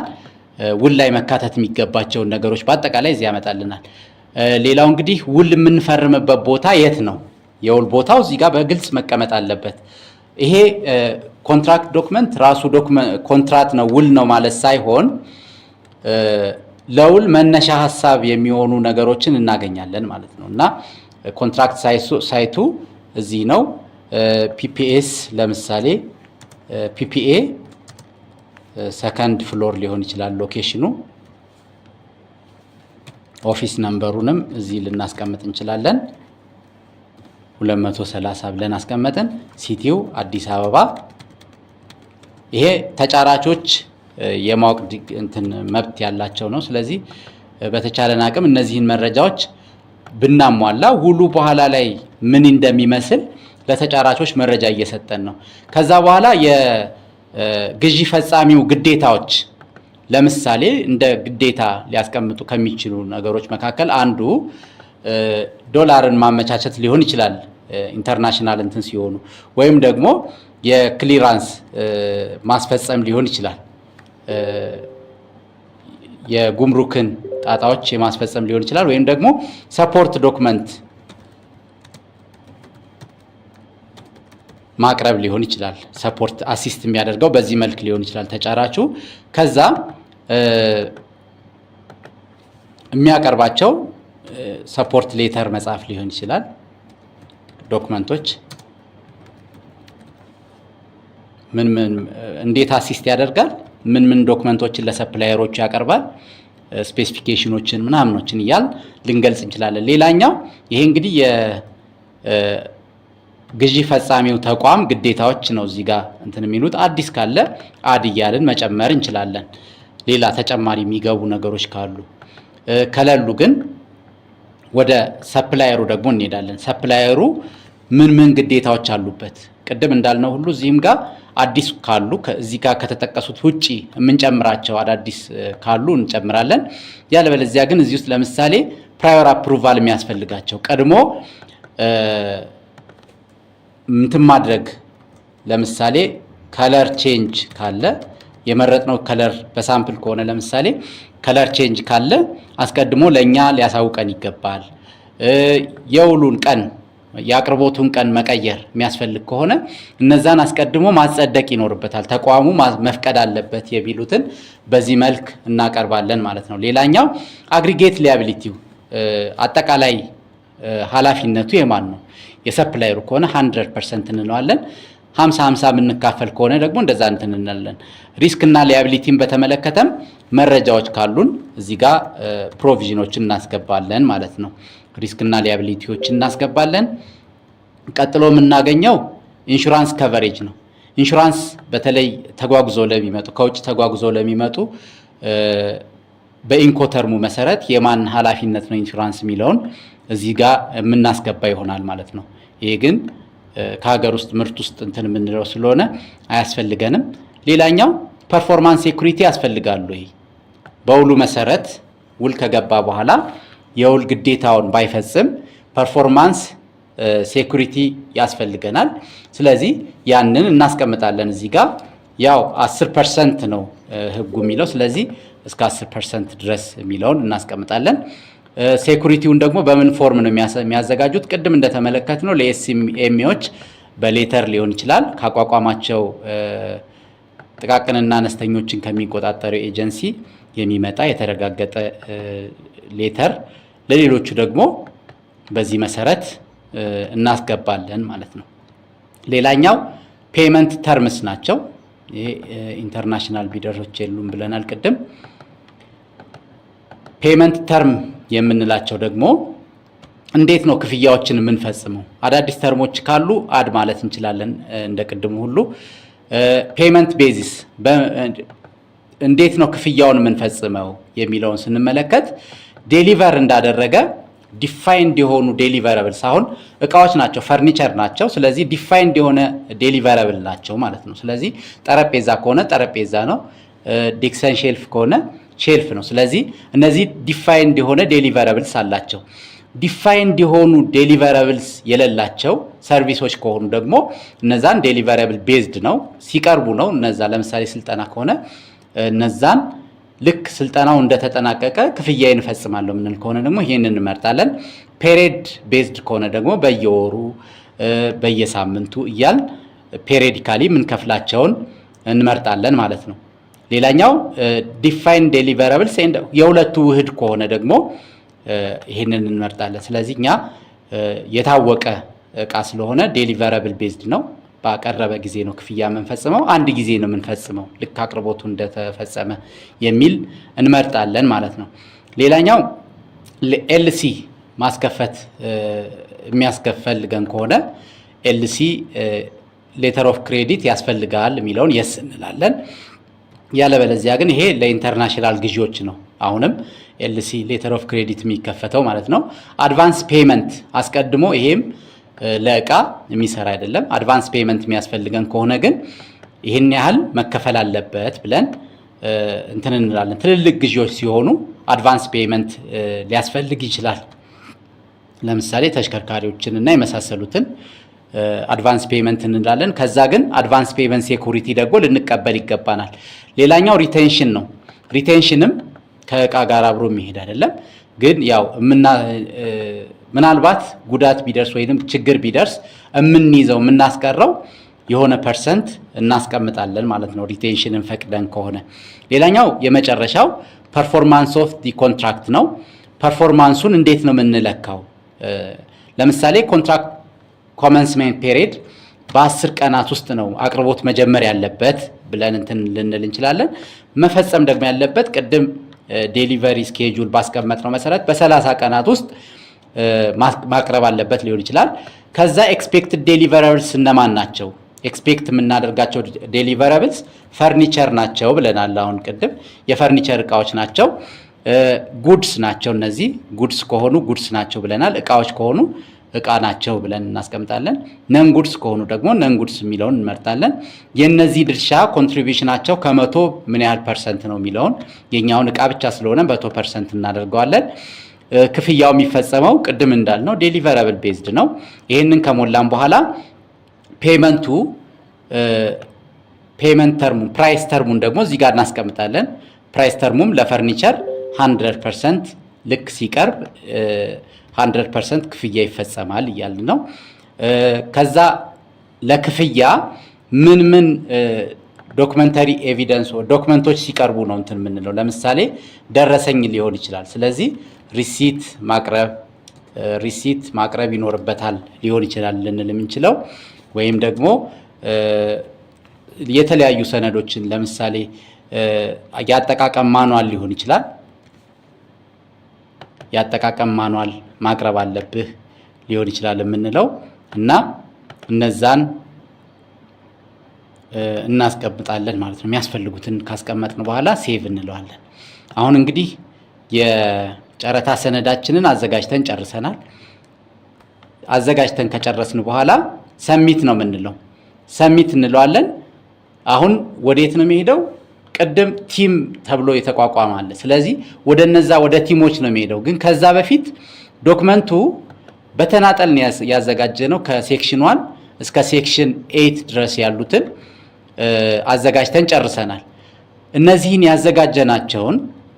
ያዘጋጀናቸውን ስኬጁል አሁን ስናዘጋጅ ረጅም ጊዜ ወስዶብን ከሆነ ስኬጁላችንን ማሻሻል እንችላለን። ለምሳሌ ኢኒሺዬሽን ረጅም ጊዜ ወስዶብን ከሆነ ጃንዋሪ 15 ሳይሆን አሁን እንግዲህ ከዛ በፊት ነው የጨረስነው አይደል? ይሄንን ስኬጁላችንን በፈለግነው መሰረት ማሻሻል እንችላለን ማለት ነው። ከዛ ውጪ ሪቪው እናደርጋለን። ሪቪው ውስጥ እንገባና ዶክመንታችን በተናጠል የሆነውን ወደ አንድ እናመጣዋለን። ሪቪው ውስጥ ገብተን ወደ አንድ የማምጣት ስራ እንሰራለን። ያንን ደግሞ የምናደርገው እንዴት ነው? ጄነሬት የምትላለች ዶክመንታችንን ጄነሬት ስንለው በተናጠል ያሉትን በሰፕላየር ሳይድ በምናየው መልኩ ይሆንልናል። እዚህ ጋር እንደምንመለከተው ፕሪፓሬሽን ላይ የተወሰኑ ሴክሽኖችን ብቻ ነው የሚያሳየን። ለምሳሌ ሴክሽን 1 ኢንስትራክሽን ቱ ቢደርስ ወይንም አይቲቢ የምንለው አለ። ቢድ ዳታ ሺት ሴክሽን 2 ነው። ሴክሽን 3 ኢቫሉዌሽን ሜቶዶሎጂ ኤንድ ክራይቴሪያ አለ። ከዛ ቀጥታ ወደ ሴክሽን 6 ነው የሄደው ስኬጁል ኦፍ ሪኳየርመንት። እዚህ ውስጥ እንግዲህ ሴክሽን 4 ቢድ ፎርምስ የሉም። እንዲሁም ደግሞ ሴክሽን 5 ኢሊጂብል ካንትሪስ የሉም። ከዛ ሴክሽን 6 ስኬጁል ኦፍ ሪኳየርመንትን ካየን በኋላ ሴክሽን 7 ጀነራል ኮንዲሽን ኦፍ ኮንትራክት አለን። ስፔሻል ኮንዲሽን ኦፍ ኮንትራክት ደግሞ ሴክሽን 8 ላይ አለን። ሴክሽን 9ም እዚህ ውስጥ የለም፣ ኮንትራክት ፎርምስ የምንላቸው ማለት ነው። ስለዚህ እዚህ ሪቪው ውስጥ ጄኔሬት ልክ ስንለው እነዚህን ሁሉ ያመጣልናል። እንደምንመለከተው ከቨር ፔጅ ያመጣልን የጨረታችንን ሙሉን ልክ ማኑዋል ጊዜ እንደምንጠቀመው አይነት ይሄንን ሰነድ መቼ አክሰስ አደረግ ነው የሚለውንም ቀን ከነሰዓቱ ያመጣልናል እና ከቨር ፔጅ አድ አደረገልን ማለት ነው። ሌላኛው ኢንስትራክሽን ቱ ቢደርስ የነበረ ነው። ኢንስትራክሽን ቱ ቢደርስ ለተጫራቾቹም በዚሁ መልክ ነው የሚታየው። ዳውንሎድም አድርገው ማየት ይችላሉ። ከዛ ውጪ ቢድ ዳታ ሽትም ያዘጋጀ ነው። ቢድ ዳታ ሽትም በዚህ መልኩ መጣልን ማለት ነው። የሞላናቸውን ነው እዚህ ጋር እያመጣልን ያለው። ከዛ ሲቀጥል ሴክሽን 3 ላይ የሞላናቸውን ክራይቴሪያዎች በአጠቃላይ በዚህ መልኩ አመጣልን። ፕሪሊሚናሪ ላይ መገምገሚያ መስፈርቶቻችንን በአጠቃላይ እዚህ ጋር አመጣልን፣ ክራይቴሪያዎችንና መገምገሚያ መስፈርቶችን በአጠቃላይ። ከዛ ቀጥሎ ቅድም ያልነበረው ቢድ ፎርምስ ነው እዚህ ጋር ያመጣልን። ቢድ ፎርም ላይ ተጫራቾች የሚሞሉበት ምን ይመስላል የሚለውን እዚህ ጋር የምንመለከተው ይሆናል ማለት ነው። ቅድም ያልነበረ ነው። ከዛ ሴክሽን 5 ደግሞ ኤሊጂብል ካንትሪስ የምንላቸው እነማን እንደሆኑ የምናይበት ነው። መመሪያው ላይ ባለው መሰረት ኤሊጂብል ካንትሪስ ኢትዮጵያ የንግድ ማቋረጥ ያላደረገችባቸው ወይም ደግሞ ዩኤን ሳንክሽን ያልጣለባቸው ሀገራት በአጠቃላይ ኤሊጂብል ናቸው የሚለውን መመሪያው ላይ ያለውን የምናገኝ ይሆናል ማለት ነው። ሌላኛው ስኬጁል ኦፍ ሪኳየርመንት የነበረ ነው።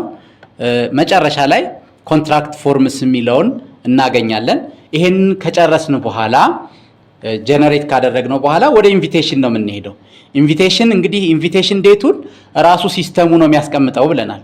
ጃንዋሪ 2 ብለን ስለመረጥንለት ቀደም አየር ላይ የሚውለው ይሄ ጨረታ ጃንዋሪ 2 ነው ብለን ስላስቀመጥን ይሄንን በዛ መሰረት ያስቀምጥልናል። ከዛ ውጪ እዚህ ኢንቪቴሽን ውስጥ ሌላው የምናደርገው ነገር ምንድነው? ክላሲፊኬሽን እናስቀምጣለን።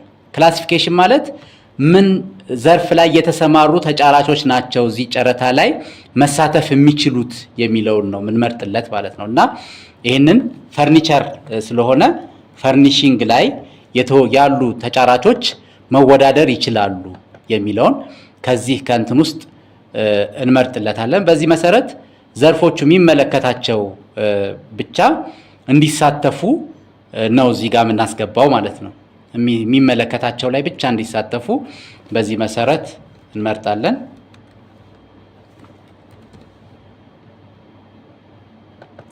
ይህንን ዘርፋቸውን ከመረጥን በኋላ ደን እንለዋለን። ስለዚህ እዚህ ውስጥ ያስቀምጥልናል። ለአሁን እየሰራልን አይደለም፣ ምናልባት የኔትወርክ ኢሹ ሊሆን ይችላል። ከዛ ቀጥለን አድራሻችንን ፊዚካሊ ፕሬዘንት ያደረግንበትን አድራሻችንን እዚህ ጋር ፍሎር ነምበራችንን እናስቀምጣለን። ለምሳሌ ቅድም 230 ነው ያልኩት ፒፒኤ ሩም ነምበራችንን እንዲሁም ደግሞ ሰከንድ ፍሎር ብለናል። ሰከንድ ፍሎር የሚለውን እንመርጣለን። ፖስታ ሳጥን ቁጥር ካለን ያንን እናስገባለን፣ ከሌለን እንዘለዋለን። ስትሪት አድሬሳችን ለምሳሌ የኛ ስትሪታችን ስትሪት ጆርጅ የሚባለው ነው፣ ኪንግ ጆርጅ ስትሪት ነው። ስለዚህ ጆርጅ ብለን እናስገባለን። ሌሎችንም የስትሪት ነምበር ካለንም ያንን እናስገባለን። ካሁን በፊት የሞላናቸው መረጃዎች ካሉ ደግሞ ራሱ ሲስተሙ ያስመርጠናል፣ ብራውዘራችን ራሱ ያስመርጠናል። በዛ መሰረት ሀገራችንንም እንሞላለን። ሌሎችንም መረጃዎች በዚህ መልክ እናስገባለን። ፋክስ ቁጥር ካለን እሱን እናስገባለን። ኢሜይላችንን አስገብተናል። በዚህ መልክ ካስገባን በኋላ መጨረሻ ላይ ያለው ተርምስ ኤንድ ኮንዲሽንስ የሚባለው ነው። ተርምስ ኤንድ ኮንዲሽንስ ላይም እዚህ ጋር የምናስገባው ደግሞ ምንድን ነው? ለምሳሌ the PE has the right partially cancel the bid ሊሆን ይችላል። ጨረታውን በሙሉም ወይንም በከፊል የመሰረዝ መብቱ የተረጋገጠ ነው የሚለው ነው። ሌላኛው እዚህ ጋር እንግዲህ ክፍያ የምናስፈጽም ከሆነ የምናስከፍል ከሆነ ለወደፊቱ ነው። እዚህ ጋር ትሞላለች፣ ፊዋ ትሞላለች። ግን አሁን ያው ለጊዜው ሰነዶች በነፃ ነው የሚሸጡት ማለት ነው። በዛ መሰረት አፕዴት እናደርጋለን። ይህንን ከጨረስን በኋላ ቀጣይ ወደ ሪቪወርስ ወይንም ወደ ቲም አባሎቻችን እንልካለን ማለት ነው። አሁን እኛ ሰራን፣ አንዱ ቲም ሊደሩ ሰራ። ቲም ሊደሩ ስራውን ካጠናቀቀ በኋላ ወደ ቲም ሜምበሮቹ ወደ ሌሎቹ ይልካል። ስለዚህ በሌሎቹ ገብተን የማጽደቅ ስራን እንሰራለን ማለት ነው እና የማረጋገጥ ስራን የተሰሩትን ስራዎች የማረጋገጥ ስራ ቴክኒካል ኤክስፐርት ነው ሮሉ። እስካሁንም ስንሰራበት የነበረው ቴክኒካል ኤክስፐርት ነው። ከዛ እዚህ ጋር እየሰራን ያለናት ኮምፕላያንስ ቤዝድ የሆነች ይኸው ሪቪዥን ላይ ነው ያለው ስታተሱን ያሳየናል። በዚህ መሰረት የጨረታ ሰነዱ መጣልን ማለት ነው። እኛ ጋር ከመጣ በኋላ እዚህ ጋር የሪቪው ስራ ነው የምንሰራው። ለምሳሌ እዚህ ሴክሽን ላይ ሴክሽን 6 ላይ ገብተን ስፔሲፊኬሽኑን አይተን ይሄ የተሞላው ስፔሲፊኬሽን በቂ አይደለም ብለን የምናስብ ከሆነ እዚህ አስተያየት መስጠት እንችላለን። ያችን የደመናማ ምልክት የምትመስለው ወይንም የኮመንት ምልክትን እነካታለን። ከዛ ኮመንት ኦን ይለናል። ስለዚህ እዚህ ጋር የራሳችንን ኮመንት እናስቀምጣለን። ታጉ ቴክኒካል ሪኳየርመንት ነው ወይስ ነን ቴክኒካል ላይ ነው ይለናል። እዚህ ስፔሲፊኬሽን ውስጥ ያሉትን እንትኖች ማለት ነውና ቴክኒካል ነው የምንል ከሆነ ቴክኒካል ሪኳየርመንት ላይ ይሄ አስተያየት አለኝ ብለን እናስቀምጣለን። በኋላ ላይ ይህንን አስተያየታችንን እናያለን። ከፈለግን ይህንን አጠቃላይ ሰነዱንም ኤክስፖርት አድርገን ማየት እንችላለን። ኤክስፖርት አድርገን መያዝ እንችላለን። ልክ ኤክስፖርት ስንለው በማንኛውም ሴክሽን ማለት ነው። በነገራችን ላይ ይህንን ዶክመንት ሙሉ ሰነዱን በዚህ መልኩ ነው የሚያመጣልን። እያንዳንዷን የተሞላችውን ሰነድ እንዲህ ካየን በኋላ የራሳችንን አስተያየት ሰጥተን አማራጮች አሉን። አንደኛው አፕሩቭ ማድረግ፣ በቃ ይሄንን ሰነድ አይቼዋለሁ ምንም እንከን የለበትም ስለዚህ ይጽደቅ የሚለውን ሊሆን ይችላል። ሁለተኛው ደግሞ አፕሩቭ ዊዝ ኮመንትስ የሚለው ነው። አፕሩቭ ዊዝ ኮመንትስ ካልነው አፕሩቭ ያደርጋል፣ ግን ደግሞ ኮመንቶችንም ደግሞ ግንዛቤ ውስጥ አስገባቸው፣ የሰጧቸው ኮመንቶችን እያቸው የሚል ነው ማለት ነው። አጀስት ዊዝ ኮመንት ደግሞ በቃ እኔ ይሄ ሰነድ ብቁ አይደለም ብዬ አስቤያለሁ፣ ስለዚህ አጀስት መደረግ አለበት፣ መስተካከል አለበት። እነዛ ሰነዱ አስተያየት የተሰጡት ነገሮች ቤዚክ ነገሮች ስለሆኑ በዛ መሰረት ማሻሻያ ይደረግባቸው ሊሆን ይችላል። ስለዚህ እኛ አሁን አፕሩቭ ዊዝ ኮመንት ብለናል። ኤስፒኦ የሚባለው ሰው አሁን አፕሩቭ ዊዝ ኮመንት ብሏል። ሶስተኛው ሰው ደግሞ እንግዲህ ሶስተኛው ገምጋሚ ደግሞ በራሱ አካውንት ይገባል። እሱም ከገባ በኋላ ቴክኒካል ኤክስፐርት ሮል ላይ ነው የሚገባው። ቴክኒካል ኤክስፐርት ሮል ገብቶ ያንን ፓኬጅ እንዲሁም ሎቱን ከከፈተ በኋላ ቀጥታ እሱም የጨረታ ሰነዱን ይመለከታል። እያንዳንዱ ሴክሽን ላይ ገብቶ አስተያየት ካለው አስተያየት መስጠት ይችላል። አስተያየት ከሌለው ደግሞ አፕሩቭ ማድረግ ይችላል ማለት ነው። አሁን ይሄ ቲኢ ነው። ስለዚህ ኮመንቱን የራሱን ኮመንት እዚህ ጋር ሰጠ። በዚህ መሰረት አፕሩቭ ዊዝ ኮመንት አለው ማለት ነው። ስለዚህ ይሄም አፕሩቭ አደረገ። መጨረሻ የምንሄደው ወዴት ነው? ወደ ሶስተኛው ወይንም ጨረታውን ወደ አዘጋጅ የጨረታ ሰነዱን ወደ አዘጋጀው ወደ ቲም ሊደሩ እንገባለን ማለት ነው። ስለዚህ የጨረታ ሰነዱን ያዘጋጀው ቲም ሊደርም በራሱ ከገባ በኋላ አሁንም ቴክኒካል ኤክስፐርት የሚለውን ሮል እንመርጣለን። ኢኒሺዬሽን ላይ እንገባለን። ኢኒሺዬሽን ላይ ከገባን በኋላ የጨረታ ሰነዱን ሊያጸድቅ ይችላል ወይም ደግሞ አጀስት ብሎ ወደ ኋላ መልሶ ደግሞ ኮመንቶችን ቤዚክ ናቸው ብሎ ካሰበ ወደ ኋላ ተመልሶ እንትን ሊል ይችላል። ይሄው አፕሩቭ ዊዝ ኮመንት ነው ያሉት። ኮመንቶቹ ምንድናቸው የሚለውን እዚህ ውስጥ ገብቶ ማየት ይችላል። እዚህ ጋር ገብቶ ለምሳሌ ሰሚሽን ላይ ገብቶ ቲኢ ኮመንት ሚል አግኝቷል። ይሄ ቤዚክ የሆነ ኮመንት ነው ብሎ የሚያስብ ከሆነ በኮመንቱ መሰረት ማሻሻያ ያደርጋል። ያለበለዚያ ደግሞ ይተወዋል ማለት ነው። ኢቫሉዌሽን ሜተድ ላይም ሌሎችም ሴክሽኖች ላይ የተሰጡ ኮመንቶች ቤዚክ የሆኑ ኮመንቶች ካሉ በነዛ በኮመንቶቹ መሰረት ማሻሻያዎችን ይሰራል። ያለበለዚያ ግን ይተዋል ማለት ነው። እና በዚህ መሰረት ለምሳሌ እዚህ ቅድም የሰጠነው ሴክሽን ኮመንት እዚህ ጋር እንመለከታለን። ይሄው የተሰጠው ኮመንት ይሄ ነው። ኮመንት ብሎ ነው የጻፈው። ስለዚህ ያንን ኮመንት አይቶታል። ቤዚክ ከሆነ አጀስት ብሎ ወደ ኋላ መልሶ የማስተካከያ ስራ ይሰራል። ያለበለዚያ ግን ቀጥታ አፕሩቭ ያደርጋል ማለት ነው። አፕሩቭ ዊዝ ኮመንት ስለተባለ ስለዚህ ልክ አፕሩቭ ካደረግነው በኋላ ቀጥታ ወደ ግዢ ክፍል ኃላፊው ነው የሚሄደው። ግዢ ክፍል ኃላፊው ፕሮኪውርመንት ዩኒት በሚለው ይገባና ቅድም ፓኬጅ ስናዘጋጅ ፕሮኪውርመንት ሪኩዚሽን ውስጥ ነበር የገባ ነው። አሁን ደግሞ ቴንደር አፕሩቫል ውስጥ ይገባል። ቴንደር አፕሩቫል ውስጥ ከገባ በኋላ እችን የጨረታ ሰነዳችንን ይመለከታል። ይሄው ፕሮኪውርመንት ኦፍ ፈርኒቸር ነው። ስለዚህ ያንን የጨረታ ሰነድ ዲቴይሉን ይመለከታል። እዚህ እንደምንመለከተው እያንዳንዷን ዲቴይል እየገባ ማየት ይችላል። የተሰጡ ኮመንቶችም ይታዩታል። ምን ኮመንት ተሰጥቶ ነው የታለፈው የሚለውን ነገር ያያል። በኮመንቱ መሰረት ስለመስተካከሉም ካየ በኋላ ሙሉ የጨረታ ሰነዱን አይቶ ከመጀመሪያ እስከ መጨረሻ ድረስ ከተመለከተ በኋላ በትክክሉ ተሰርቶ ከሆነ ስኬጁሉንም ኢንቪቴሽኑንም ያያል። ኢንቪቴሽን ዴት ተብሎ የተመረጠውን ይሄንን ሁሉ አይቶ ትክክል ነው ብሎ የሚያስብ ከሆነ ቀጥታ ምን ያደርጋል? ፒዩ ሄዱ አሁን እዚህ ጋር እንደምትመለከቱት ፔንዲንግ ፎር ፕሮኪውርመንት ዩኒት ሄድ ነው። ፕሮኪውርመንት ዩኒት ሄዱ ደግሞ ታዴ ፒዩኤች የሚባለው ነው። ስለዚህ እሱ ምን ያደርጋል? ትክክለኛ ከሆነ በቃ በትክክሉ ተሰርቷል ብሎ አፕሩቭ ያደርጋል። ያለበለዚያ ግን አጀስት የምትለውን ይነካል ማለት ነው። ልክ እሱ አፕሩቭ ሲያደርግ ቀጥሎ የሚሄደው ወደ ኢንዶርሲንግ ኮሚቴ ነው።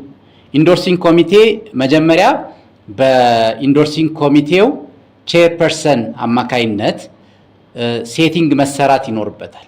ስለዚህ ኢንዶርሲንግ ኮሚቴ በራሱ አካውንት ይገባና ቴንደር አፕሩቫል ውስጥ ይገባል።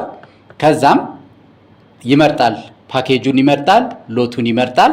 ከዛ እዚህ ሙሉ የጨረታ ሰነዱን ከተመለከተ በኋላ ኢንቪቴሽን ኖቲሷንም ካየ በኋላ አስተያየቶች ካሉትና እንትን የሚል መወያየት የሚፈልግ ከሆነ ቪዲዮ ኮንፈረንስ ከቲሞቹ ጋር ማድረግ ይችላል። እቺ ጆይን የምትለውን ከነካ በኋላ ስለ ጨረታ ሰነዱ አጠቃላይ ከቲም ሜምበሮቹ ጋር መወያየት ይችላል ማለት ነው። መወያየት ይችላል። ሌላው ደግሞ ይህንን የጨረታ ሰነዱን ከተመለከተ በኋላ አፕሩቫል ላይ ገብቶ የጨረታ ሰነዱን ከተመለከተ በኋላ አፕሩቫል ላይ ከገባ በኋላ ሴቲንግ ይሰራል። የመጀመሪያ ስራው ሴቲንግ መስራት ነው። ሴቲንግ ማለት እስከዚህ ቀን ድረስ ይሄ የጨረታ ሰነድ ጸድቆ ይላክ የሚል ነው ሊሆን የሚችለው። ስለዚህ ቀናት መስጠት ይችላል። በኢትዮጵያ ካላንደርም ማስቀመጥ ይችላል። ለምሳሌ ታህሳስ 22 ነው ዛሬ። ከታህሳስ 22 ከፈለገ እስከ ታህሳስ 24 ድረስ ሰዓቱን ይመርጥለታል። እስከ ቀኑ 11 ሰዓት ድረስ አጽድቁና ላኩልኝ ሊሆን ይችላል። ቪዲዮ ኮንፈረንስ የሚያስፈልግ ከሆነም የስ ይላል። ቪዲዮ ኮንፈረንስ የሚካሄድበትንም ቀን ይመርጣል። በዛ መሰረት እንዲህ ከመረጠ በኋላ ቪዲዮ ኮንፈረንሱ በዚህ ቀን ይካሄዳል፣ የጨረታ ሰነዱን ደግሞ በዚህ ቀን እናጽድቅ ይላል። ለጊዜው ግን አሁን በዚሁ የምንጨርስ ስለሆነ ይህንኑ ቀን እንምረጥ። ሰዓቱንም በዚሁ እናድርግ። ሰዓቱን ከሰዓት እናድርገው። እስከዚች ሰዓት ድረስ አሁን እስከ ቀኑ 9 ሰዓት ድረስ ይጠብቃቸዋል ማለት ነው። ምክንያቱም ኮንሰንሰስ ቤዝድ ወይንም ደግሞ ኮንሰንሰስ ቤዝድ ከሆነ ማንኛውንም እንትን ይላል። ግን የሚያጸድቁት መጀመሪያ እንትን ስንል የአጽዳቂ ኮሚቴዎችን አሳይን ስናደርግ የሚያጸድቁት ኮንሰንሰስ ቤዝድ ነው ወይስ ደግሞ በምንድነው በአብላጫ ድምፅ ነው ወይንም ማጆሪቲ ነው የሚለውን መጀመሪያውኑ ሴቲንግ ስለተሰራለት በዛ መሰረት ማጆሪቲ ተብሎ ተመርጦ ከሆነ ከነበረ ይህንን ያው ሬጅስትሬሽን ላይ አይታችሁታል ብዬ በማሰብ ነው ቅድም የዘለልኩትና ማጆሪቲ የምንል ከሆነ እቺ ሰዓት እስክትደርስ ድረስ ብቻ ነው የሚጠብቃቸው። እቺ የተባለችው 9 ሰዓት ድረስ ሁሉንም ይጠብቃል፣ ሁሉም እስኪያጸድቁ ድረስ አሁን እንደምንመለከተው ማለት ነው። ለምሳሌ ይሄ ሰው በራሱ በኩል ቼርፐርሰኑ በራሱ በኩል አጸደቀ። ስለዚህ ሌሎች ሜምበሮችን ደግሞ ይጠብቃቸዋል ሰዓቱ እስኪደርስ ድረስ። ግን ደግሞ ሰዓቱ 9 ሰዓት ካለፈ በሁለቱ 3 አጽዳቂዎች ስላሉን በሁለቱ ማጽደቅ ይችላል፣ በሁለቱ አጽዳቂዎች ማለፍ ይችላል ማለት ነው። እና ይሄ ነው። ስለዚህ በሌላኛው አጽዳቂ ገባን። ኦኬ ይሄኛው አጽዳቂ አልተመረጠም እዚህኛው እንትን ላይ። ስለዚህ ሌላኛው አጽዳቂ እንግባ። ሰነዱ የሚሄደው አጽዳቂ ስለሆነ ብቻ ሳይሆን እዚህኛው እንትን ላይ አጽዳቂ ተብሎ የተመረጠው ጋር ብቻ ነው። ስለዚህ ቴንደሪንግ ሞጁል ላይ ነው አሁን አፕሩቭ እያደረገ ያለው። ኢንዶርሲንግ ኮሚቴ ሜምበር የሚለውን ይመርጣል። ቅድም ቼርፐርሰን የሚለውን ነበር የመረጥ ነው። አሁን ደግሞ ሜምበር ነው ይሄኛው። ስለዚህ ሜምበር የሚለውን ይመርጣል። ስለዚህ ሎቱን ከከፈተ በኋላ እሱም ሙሉ ሰነዱን የማየት አክሰስ አለው። ያንን ካየ በኋላ እዚህ አፕሩቫል ውስጥ ይገባና አፕሩቫል ወርክ ፍሎውን ኤክስፓንድ ያደርጋታል። ከዛ እስካሁን ድረስ የጸደቀው በፕሮኪውርመንት ኢንዶርሲንግ በግዢ ክፍል ኃላፊው ጸድቋል። እንዲሁም ደግሞ በፕሮኪውርመንት ኢንዶርሲንግ ኮሚቴ ቼርፐርሰኑ ጸድቋል። አሁን ደግሞ እሱም ያጸድቀዋል ማለት ነው። አፕሩቭድ ብሎ ያጸድቀዋል። የሆነ ሀሳብ ሰጥቶ ማለት ነው። ወይም አጀስት እንዲሆንም ሊያደርጉ ይችላሉ ማለት ነው፣ እንዳመኑበት ሁኔታ ማለት ነው። ከዛ ሶስተኛው አጽዳቂም በተመሳሳይ መልኩ ይገባል። ሲስተም ውስጥ ከገባ በኋላ ቴንደር አፕሩቫል ውስጥ ይገባል። ቴንደር አፕሩቫል ውስጥ ገብቶ የጨረታ ሰነዱን ይከፍትና አፕሩቫል ውስጥ የራሱን የማጽደቅ ስራ ያከናውናል ማለት ነው። የራሱን አስተያየት ሰጥቶ አፕሩቭ አደረገ። ስለዚህ በሁሉም ጸደቀ። አሁን ቀጥሎ ወዴት ነው የሚሄደው? ወደ ቲም ሊደሩ እንመለስና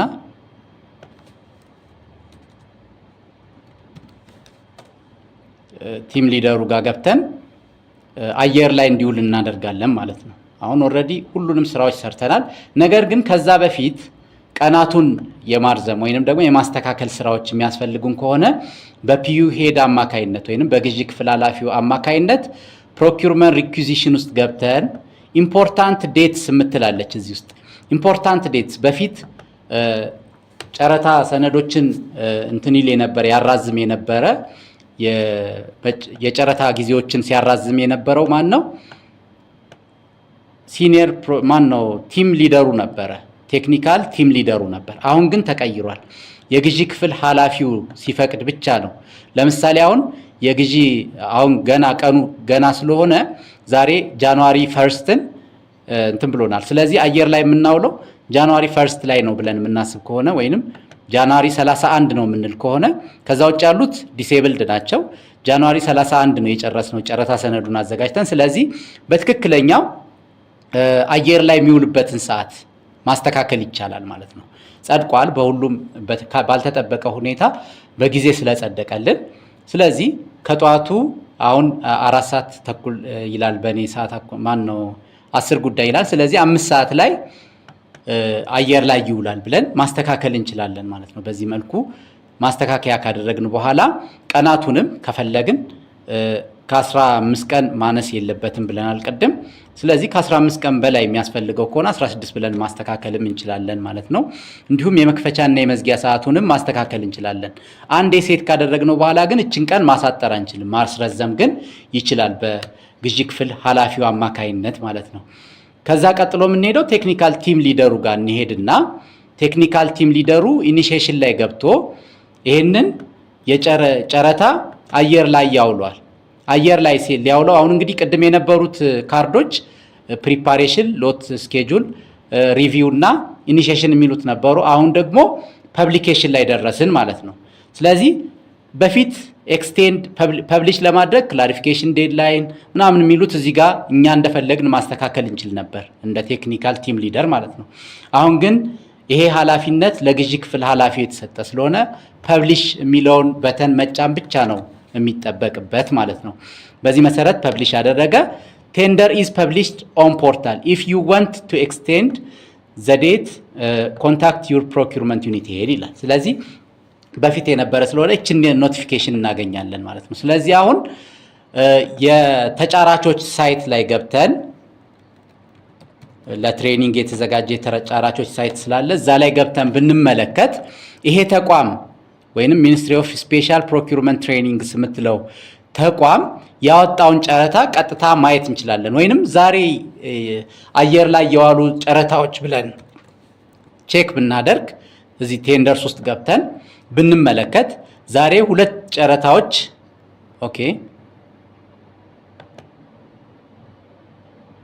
ዛሬ ወጡ ጨረታዎች ውስጥ ስንነካ ቁጥሩ የተሳሳተ ነው እያሳየን ያለ ነው። 2 ጨረታዎች አየር ላይ ውሏል። ስለዚህ ከነዛ ውስጥ አንዱ MSPT የሚለው የኛ ወይንም ሚኒስትሪ ኦፍ ስፔሻል ፕሮኪውርመንት የሚባለው ለፈርኒቸር ያወጣ ነው ጨረታ አንዱ ሆኖ አየር ላይ ዋለልን ማለት ነው። ስለዚህ በዚህ መሰረት ኢምፖርታንት የሆኑ መረጃዎችን ለተጫራቾች ማሳየት ቻልን። ከዚህ በኋላ እንግዲህ ተጫራቾች ደግሞ በራሳቸው ገብተው የዚህ ጨረታ ላይ ሬጂስተር ያደርጋሉ። ይሄ ሶሊሲቴሽን ፔሪድ የምንለው ይቀጥላል ማለት ነው። ሶሊሲቴሽን ፔሪድ ማለት ፍሎቲንግ ፔሪድ ብለን የምንጠራው ነው። ፍሎቲንግ ፔሪድ ደግሞ ጨረታው አየር ላይ የሚቆይበት ጊዜ። ጨረታው አየር ላይ በሚቆይበት ጊዜ የሚሰሩ ቤዚክ ስራዎች ምንድን ናቸው? አንደኛ ተጫራቹ ጨረታውን ወይም የጨረታ ሰነዱን ዲስከቨር ያደርጋል። ይሄው በዚህ መልኩ ማለት ነው። ዲስከቨር አደረገ። በፊት ብዙ ስርጭት ባላቸው ወይንም ደግሞ ብዙ ተከታይ ባላቸው ሚዲያዎች ነበር የሚወጣው። ፕሪንትድ ሚዲያ ሊሆን ይችላል ወይንም ደግሞ ቴሌቪዥን፣ ሬዲዮ ላይ ነበር ጨረታዎች የሚነገሩት። አሁን ግን በመላው ዓለም ባሉበት ሁሉ ኢንተርኔት አክሰስ ባለበት ሁሉ ጨረታው ተደራሽ ይሆናል ማለት ነው። ኦፕን ቢድ እስከሆነ ድረስ ሪስትሪክትድ እስካልሆነ ድረስ ማለት ነው። ስለዚህ ይህንን ጨረታ ዲስከቨር ማድረግ አንዱ የሶሊሲቴሽን ፔሪድ ስራ ነው። ሌላኛው ሬጂስተር ማድረግ ነው። ተጫራቾች ባላቸው ዩዘር ኔም እና ፓስወርዳቸውን ተጠቅመው ጨረታው ላይ መሳተፍ ይችላሉ ማለት ነው። ስለዚህ ለምሳሌ ይሄ ተጫራች ይሄንን ጨረታ ሰነድ ተመለከተ። ይሄንን የጨረታ ሰነድ ተመለከተ። ከተመለከተ በኋላ እሱን የሚያሳትፈው ሆኖ ሲያገኝ ዘርፉ እዚህ ጋር ዘርፉንም ይጠይቃል ብለናል ቅድም። ዘርፉ ውስጥ እስከሆነ ድረስ ምን ያደርጋል? ሬጂስተር ማድረግ ይችላል ማለት ነው። ስለዚህ እዚህ ጨረታ ላይ ሬጂስተር ያደርጋል። ዲስከቨር አደረገ፣ ሬጂስተር አደረገ፣ ኢንተረስትድ ሆኖ ሬጂስተር አደረገ። ስለዚህ በየትኛው ያለው እንትን ነው የሚሳተፈው የሚለውን ደግሞ እዚህ ውስጥ እናያለን ማለት ነው። ያሉ ዘርፎች እነዚህ ዘርፎች አሉት። በየትኛው ዘርፍ ነው እየተወዳደረ ያለው የሚለውን ዘርፉን ይመርጣል። ከዛ ኪ ያመጣለታል። ሲንግል ኤንቨሎፕ ስለሆነ ሲንግል ኪ ያመጣለታል። ቱ ኢንቨሎፕ ሲሆን ደግሞ ቱ ኢንቨሎፕ ያመጣለታል ማለት ነው። በዚህ መሰረት ይህንን ኪውን ሪሲቭ ያደርግና ይህንን ኤክስፖርት ያደርጋል። እንትን እንዳይልበት ያው እችን ሪኔም ያደርጋል። ይህንን በሌላ ሴሽን ላይ በደንብ የምትመለከቱት ይሆናል። ከተመዘገበ በኋላ እችን ፕራይቬት ኪ ተጠቅሞ ነው እንትን የሚለው። ስለዚህ የጨረታ ሰነዱን ዲስከቨር አደረገ። ሌላኛው የሚሰራው ስራ ምንድን ነው? ጨረታ ሰነዱን የመሙላት ስራ ይሰራል። ቅሬታም ካለው ደግሞ ቅሬታ ማቅረብ ይችላል። ይሄው እዚህ ጋር ያሉትን ስራዎች ይሰራል ማለት ነው። ሳይት ቪዚት ካለው ሳይት ቪዚት ያደርጋል። ቴንደር ዶክመንቱን ማየት ይችላል። ፕሪ ኮንፈረንስ ካለው እዛ ላይ መሳተፍ ይችላል። ክላሪፊኬሽን መጠየቅ ይችላል። ክላሪፊኬሽን ማብራሪያዎች ይደረጉልኝ። ለምሳሌ ሪኩዌስት ፎር ክላሪፊኬሽን ኢን ፈርኒቸር ብሎ ጻፈ። ከዛ ጥያቄውን ያቀርባል፣ ኩዌስችን ያቀርባል። ይሄንን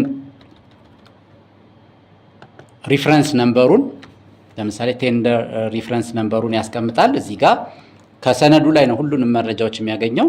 ከዛ የሚፈልገው ደግሞ አንሰርን ይፈልጋል ብለን እናስቀምጥ። ለምሳሌ ያው ዲቴይልድ የሆነ ጥያቄዎችን ነው የሚጠይቁት። ተጨማሪ አታች የሚያደርጋቸው ሰነዶች ካሉ እነዛንም አታች ያደርጋል። ኦንሊ ፒዲኤፍ ነው የሚቀበለው። ስለዚህ ሌላ ሰነድ አታች ስላደረኩለት ነው።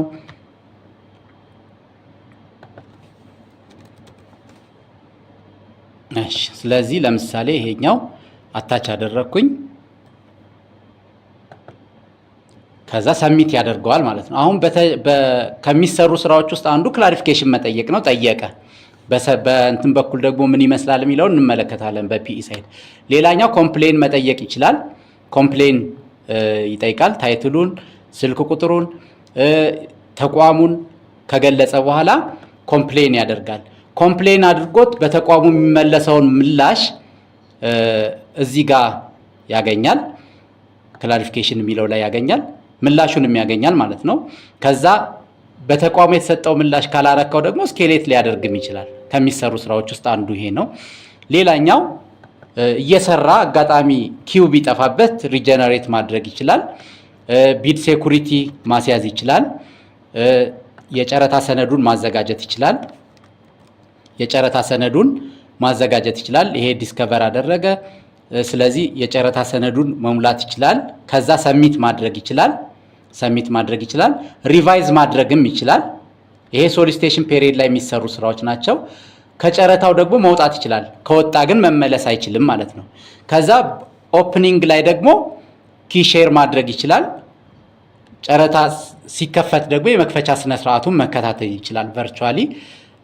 የኦፕኒንግ ሚኒት ያገኛል። በፊት ውይይት ላይ ይሳተፋል እንጂ የውይይት ሚኒቱን አያገኝም ነበር። ስለዚህ አሁን ወደ ኋላ ተመልሰን በፒኢው ሳይድ የተጠየቀውን ክላሪፊኬሽን ደግሞ እንመልከት። የተጠየቀውን ክላሪፊኬሽን ለማየት በፒኢው ሄዱ መግባት ወይንም በግዢ ክፍል ኃላፊው መግባት ይጠበቅብናል። ከዛ ሶሊሲቴሽን የምትላለች የሶሊሲቴሽን ፔሪየድ ላይ የሚሰሩ ስራዎችን የምናይባት ማለት ነው። ስለዚህ እዚህ ጋር ሶሊሲቴሽን ፔሪየድ ላይ የፈርኒቸር ነው እየተመለከትን ያለ ነው። ስለዚህ ፈርኒቸር ላይ የተጠየቁትን ክላሪፊኬሽን ሪኩዌስቶች ማየት እንችላለን። ጨረታውን ከፈት ነው። ክላሪፊኬሽን ስንል እዚህ ጋር ቅድም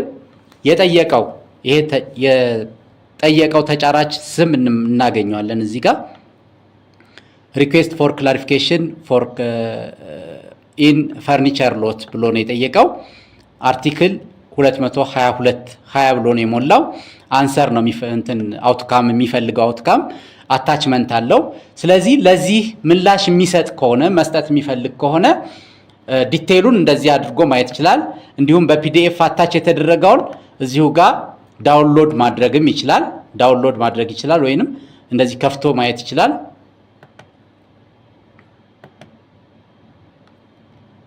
ኦኬ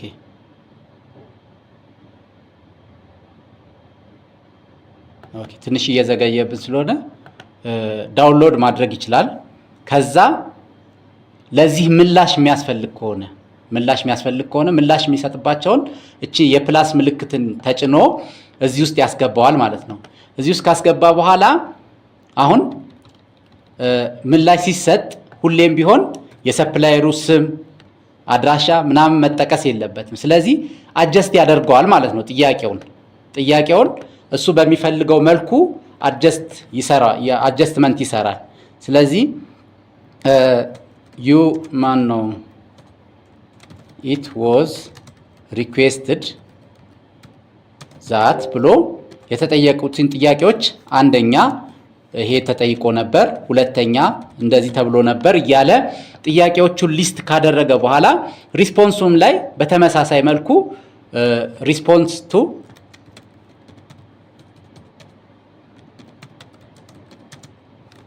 ኩዌስችንስ ብሎ ለምሳሌ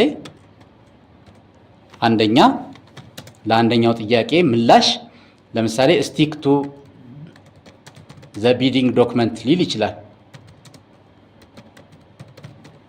በቃ በጨረታ ሰነዱ ላይ ባለው መሰረት ነው እንትን መሄድ ያለብህ ሚል ሊሆን ይችላል የተሰጠው ምላሽ።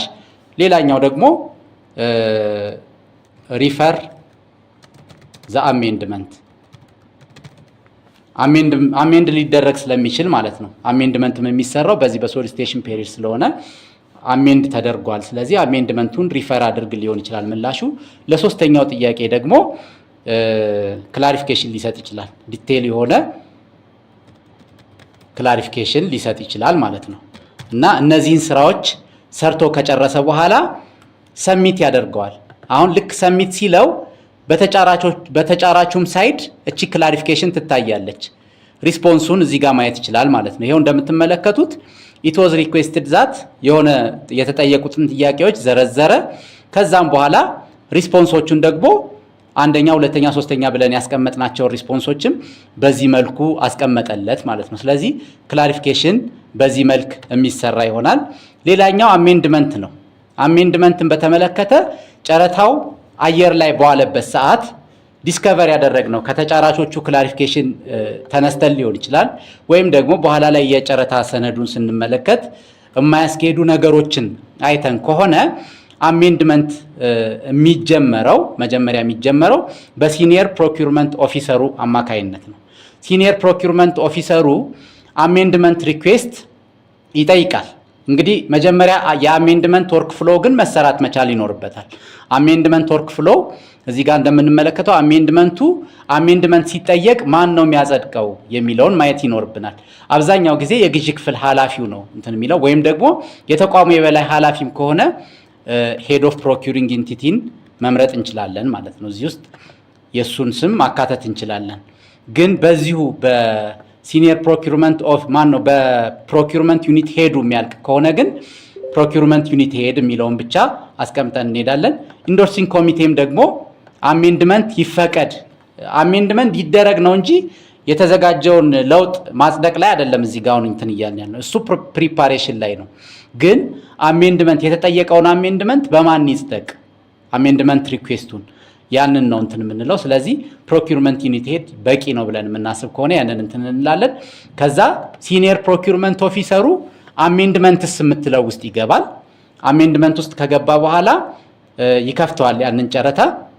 የጨረታ ሰነዱን ከከፈተ በኋላ አሜንድመንትስ ውስጥ ይገባና እዚህ ለአሜንድመንት ሪኩዌስቱ ርዕስ ይሰጠዋል።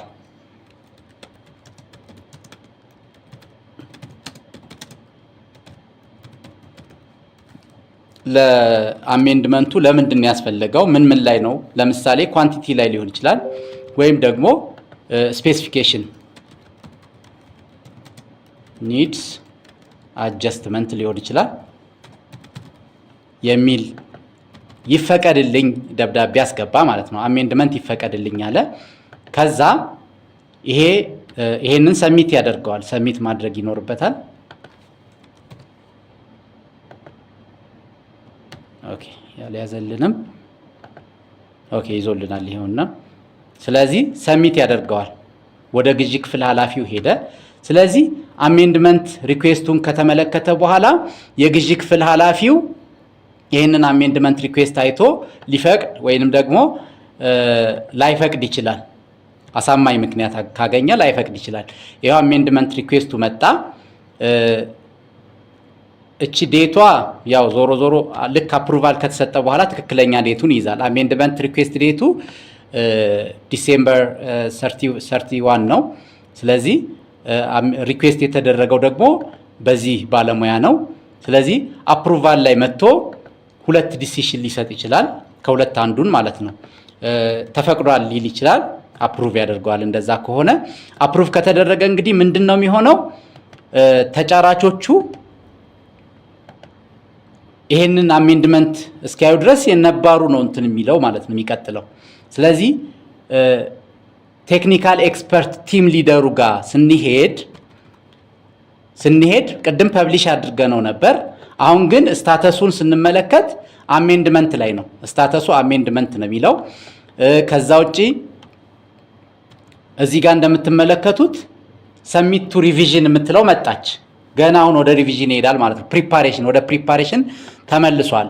ስለዚህ አሜንድ አድርግ በተባለው ኢንስትራክሽን መሰረት ሲኒየር ፕሮኪውርመንቱ አስቀምጦ በኋላ በግዢ ክፍል ኃላፊው በጸደቀው መሰረት አሜንድመንት እንሰራለን ማለት ነው። ስለዚህ ስፔሲፊኬሽን ላይ ከሆነ አሜንድመንቱ እየተሰራ ያለው ያንን ስፔሲፊኬሽን አድ እናደርጋለን ማለት ነው። ለምሳሌ ይሄንን ካታጎሪ ጀነራል የሚል እንጨምርበት፣ ሌሎችንም እንትኖች እንደዚህ ጨምረን መልሰን ሰሚት እናደርገዋለን ማለት ነው። ቴክኒካል ኤክስፐርት ቴክኒካል ኦፈራችን ላይ ይሄ መካተት አለበት እያለ ነው። ይህንን የማስተካከያውን ስራ ሰርተን ስንጨርስ ቀጥሎ አሁን ልክ እንደ ቅድሙ ሁሉ ሰሚት ቱ ሪቪው እንለዋለን። ከዛ ዶክመንታችንን ሪጀነሬት ማድረግ አለብን፣ አሁን የቀየርናትን እንዲያካትትልን ማለት ነው።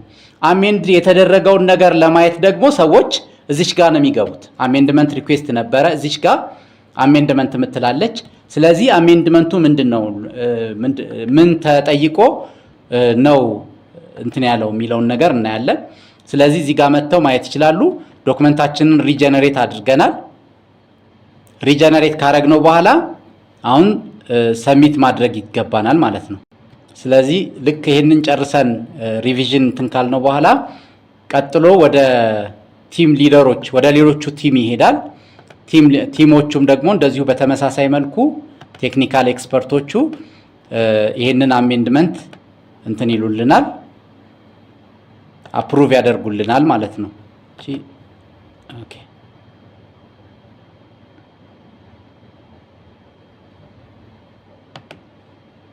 ከዛ ልክ ቅድም የተከተልነውን አካሄድ ነው የምንከተለው። ምንድነው የምናደርገው? መልሰን አየር ላይ ወደ ማዋል እንሄዳለን ማለት ነው። በግዢ ክፍል አጸድቀን በፕሮኪውርመንት ኢንዶርሲንግ ኮሚቴ አጸድቀን እንሄዳለን። ለጊዜው እዚህ ጋር ይበቃናል ማለት ነው። እንግዲህ በዛሬው ሴክሽን የተመለከትናቸው ቴንደሪንግ ሞጁል ላይ ዋና ዋና የሚባሉትን ነገሮች ነው። መጀመሪያ ቴንደሪንግ ሞጁል ላይ ሴቲንግ መሰራት እንዳለበት፣ ይህንን ሴቲንግ ደግሞ መስራት ያለበት የግዢ ክፍል ኃላፊ ወይንም ፕሮኪውርመንት ዩኒት ሄድ እንደሆነ ተመልክተናል። ቀጥሎ ያየነው ሲኒየር ፕሮኪውርመንት ኦፊሰሩ ፕሮኪውርመንት ሪኩዊዚሽን እንዴት አድርጎ ማቅረብ እንደሚችል እና ፕሮኪውርመንት ሪኩዊዚሽን ላይ ደግሞ ዋና ዋናነት ፓኬጅ ኢንፎርሜሽኖች እንደሚኖሩ፣ የጨረታ ቋንቋን እንደምንመርጥ፣ የጨረታ ኢቫሉዌሽን ሜቶዶሎጂ እንደምናይና ፕሮኪውርመንት ሜካኒዝማችንን እንደምንመርጥ ለመመልከት ሞክረናል። እንዲሁም ኢምፖርታንት ዴትስ የሚባሉትንና ስኬጁሉን ከመረጥን በኋላ ወደ ግዢ ክፍል ኃላፊው እንደምንልክ፣ ከዛም የግዢ ክፍል ኃላፊው ያንን ፕሮኪውርመንት ሪኩዊዚሽናችንን ከተመለከተ በኋላ አፕሩቫል ወይንም ደግሞ አስተካክሎ የሚል ወደ አዘጋጀው ሲኒየር ፕሮኪውርመንት ኦፊሰር ሊመልስ እንደሚችል ለመመልከት ሞክረናል። ቀጥሎ የተመለከትነው እነዛ አሳይን ያደረግናቸው ፕሮኪውርመንት ሪኩዊዚሽን ላይ አሳይን ያደረግናቸው ቲም ደግሞ የጨረታ ሰነድን እንዴት አድርገው እንደሚያዘጋጁ፣ የጨረታ ሰነድን ሲያዘጋጁ እዚህ ጋር የሚታዩት 6 ሴክሽኖች እንደሆኑና እነዛን እያንዳንዱን እንዴት አድርገው ማዘጋጀት እንደሚችሉ ለመመልከት ሞክረናል። መጨረሻም ዶክመንታቸውን ሪቪው ካደረጉ በኋላ ወደ ግዢ ክፍል በቲም ካጸደቁ በኋላ ወደ ግዢ ክፍል ኃላፊ እንደሚልኩ፣ የግዢ ክፍል ኃላፊም ያንን የተዘጋጀውን ሰነድ ከተመለከተ በኋላ ለአፕሩቫል ወደ ቴክኒካል ኢንዶርሲንግ ኮሚቴ ወደ ኢንዶርሲንግ ኮሚቴ ፕሮኪውርመንት ኢንዶርሲንግ ኮሚቴ እንደሚልክ፣ ኢንዶርሲንግ ኮሚቴም ደግሞ በቼርፐርሰን አማካይነት ኮንሰንሰስ ቤዝድ ወይንም ደግሞ ኮንሰንሰስ ቤዝድ ከሆነ ሁሉም ማጽደቅ ይኖርባቸዋል። እንዲሁም ደግሞ ማጆሪቲ ከሆነ ደግሞ ሰዓቱ እስኪደርስ ድረስ ይጠብቅና ሰዓቱ ሲደርስ ግን በኢንዶርሲንግ ኮሚቴው ይጸድቃል። ከጸደቀ በኋላ ኢምፖርታንት ዴቶቹ ላይ በፕሮኪውርመንት ዩኒት ሄዱ ማስተካከያ የሚያስፈልገው ከሆነ ይደረጋል። ያለበለዚያ ግን በቴክኒካል ቲም ሊደሩ አማካይነት ጨረታው አየር ላይ እንደሚውል ለመመልከት ሞክረናል። ጨረታው አየር ላይ ከዋለ በኋላ ሶሊሲቴሽን ፔሪድ በምንለው ጊዜ ተጫራቾች ሰነዶችን እንደሚያገኙ፣ ጨረታዎች ላይ እንደሚመዘገቡ፣ ከተመዘገቡ በኋላ ክላሪፊኬሽን መጠየቅ፣ ሳይት ቪዚት ማድረግ፣ ፕሪቢድ ኮንፈረንስ ማድረግ እንዲሁም ደግሞ ጨረታውን ሰሚትና ማድረግና ሪቪው ማድረግ እንዲሁም ካላስፈለጋቸው ዊዝድሮ ማድረግ እንደሚችሉ ለማየት ሞክረናል። በመጨረሻ የተመለከትነው እንዴት አሜንድመንት ይሰራል የሚለውን ነው። አሜንድ ከተደረገ በኋላ አሜንድድ የሆነውን ቨርዥን ተጫራቾች ማግኘት እንደሚችሉም በዚህ ሴሽን ለመመልከት ሞክረናል። በቆይታችን ደስተኞች እንደምትሆኑ ተስፋ እናደርጋለን። ማንኛውም ጥያቄ ካለ ከቪዲዮ ስር ማስቀመጥ ይቻላል። ለነበረን ቆይታ እጅግ በጣም እናመሰግናለን።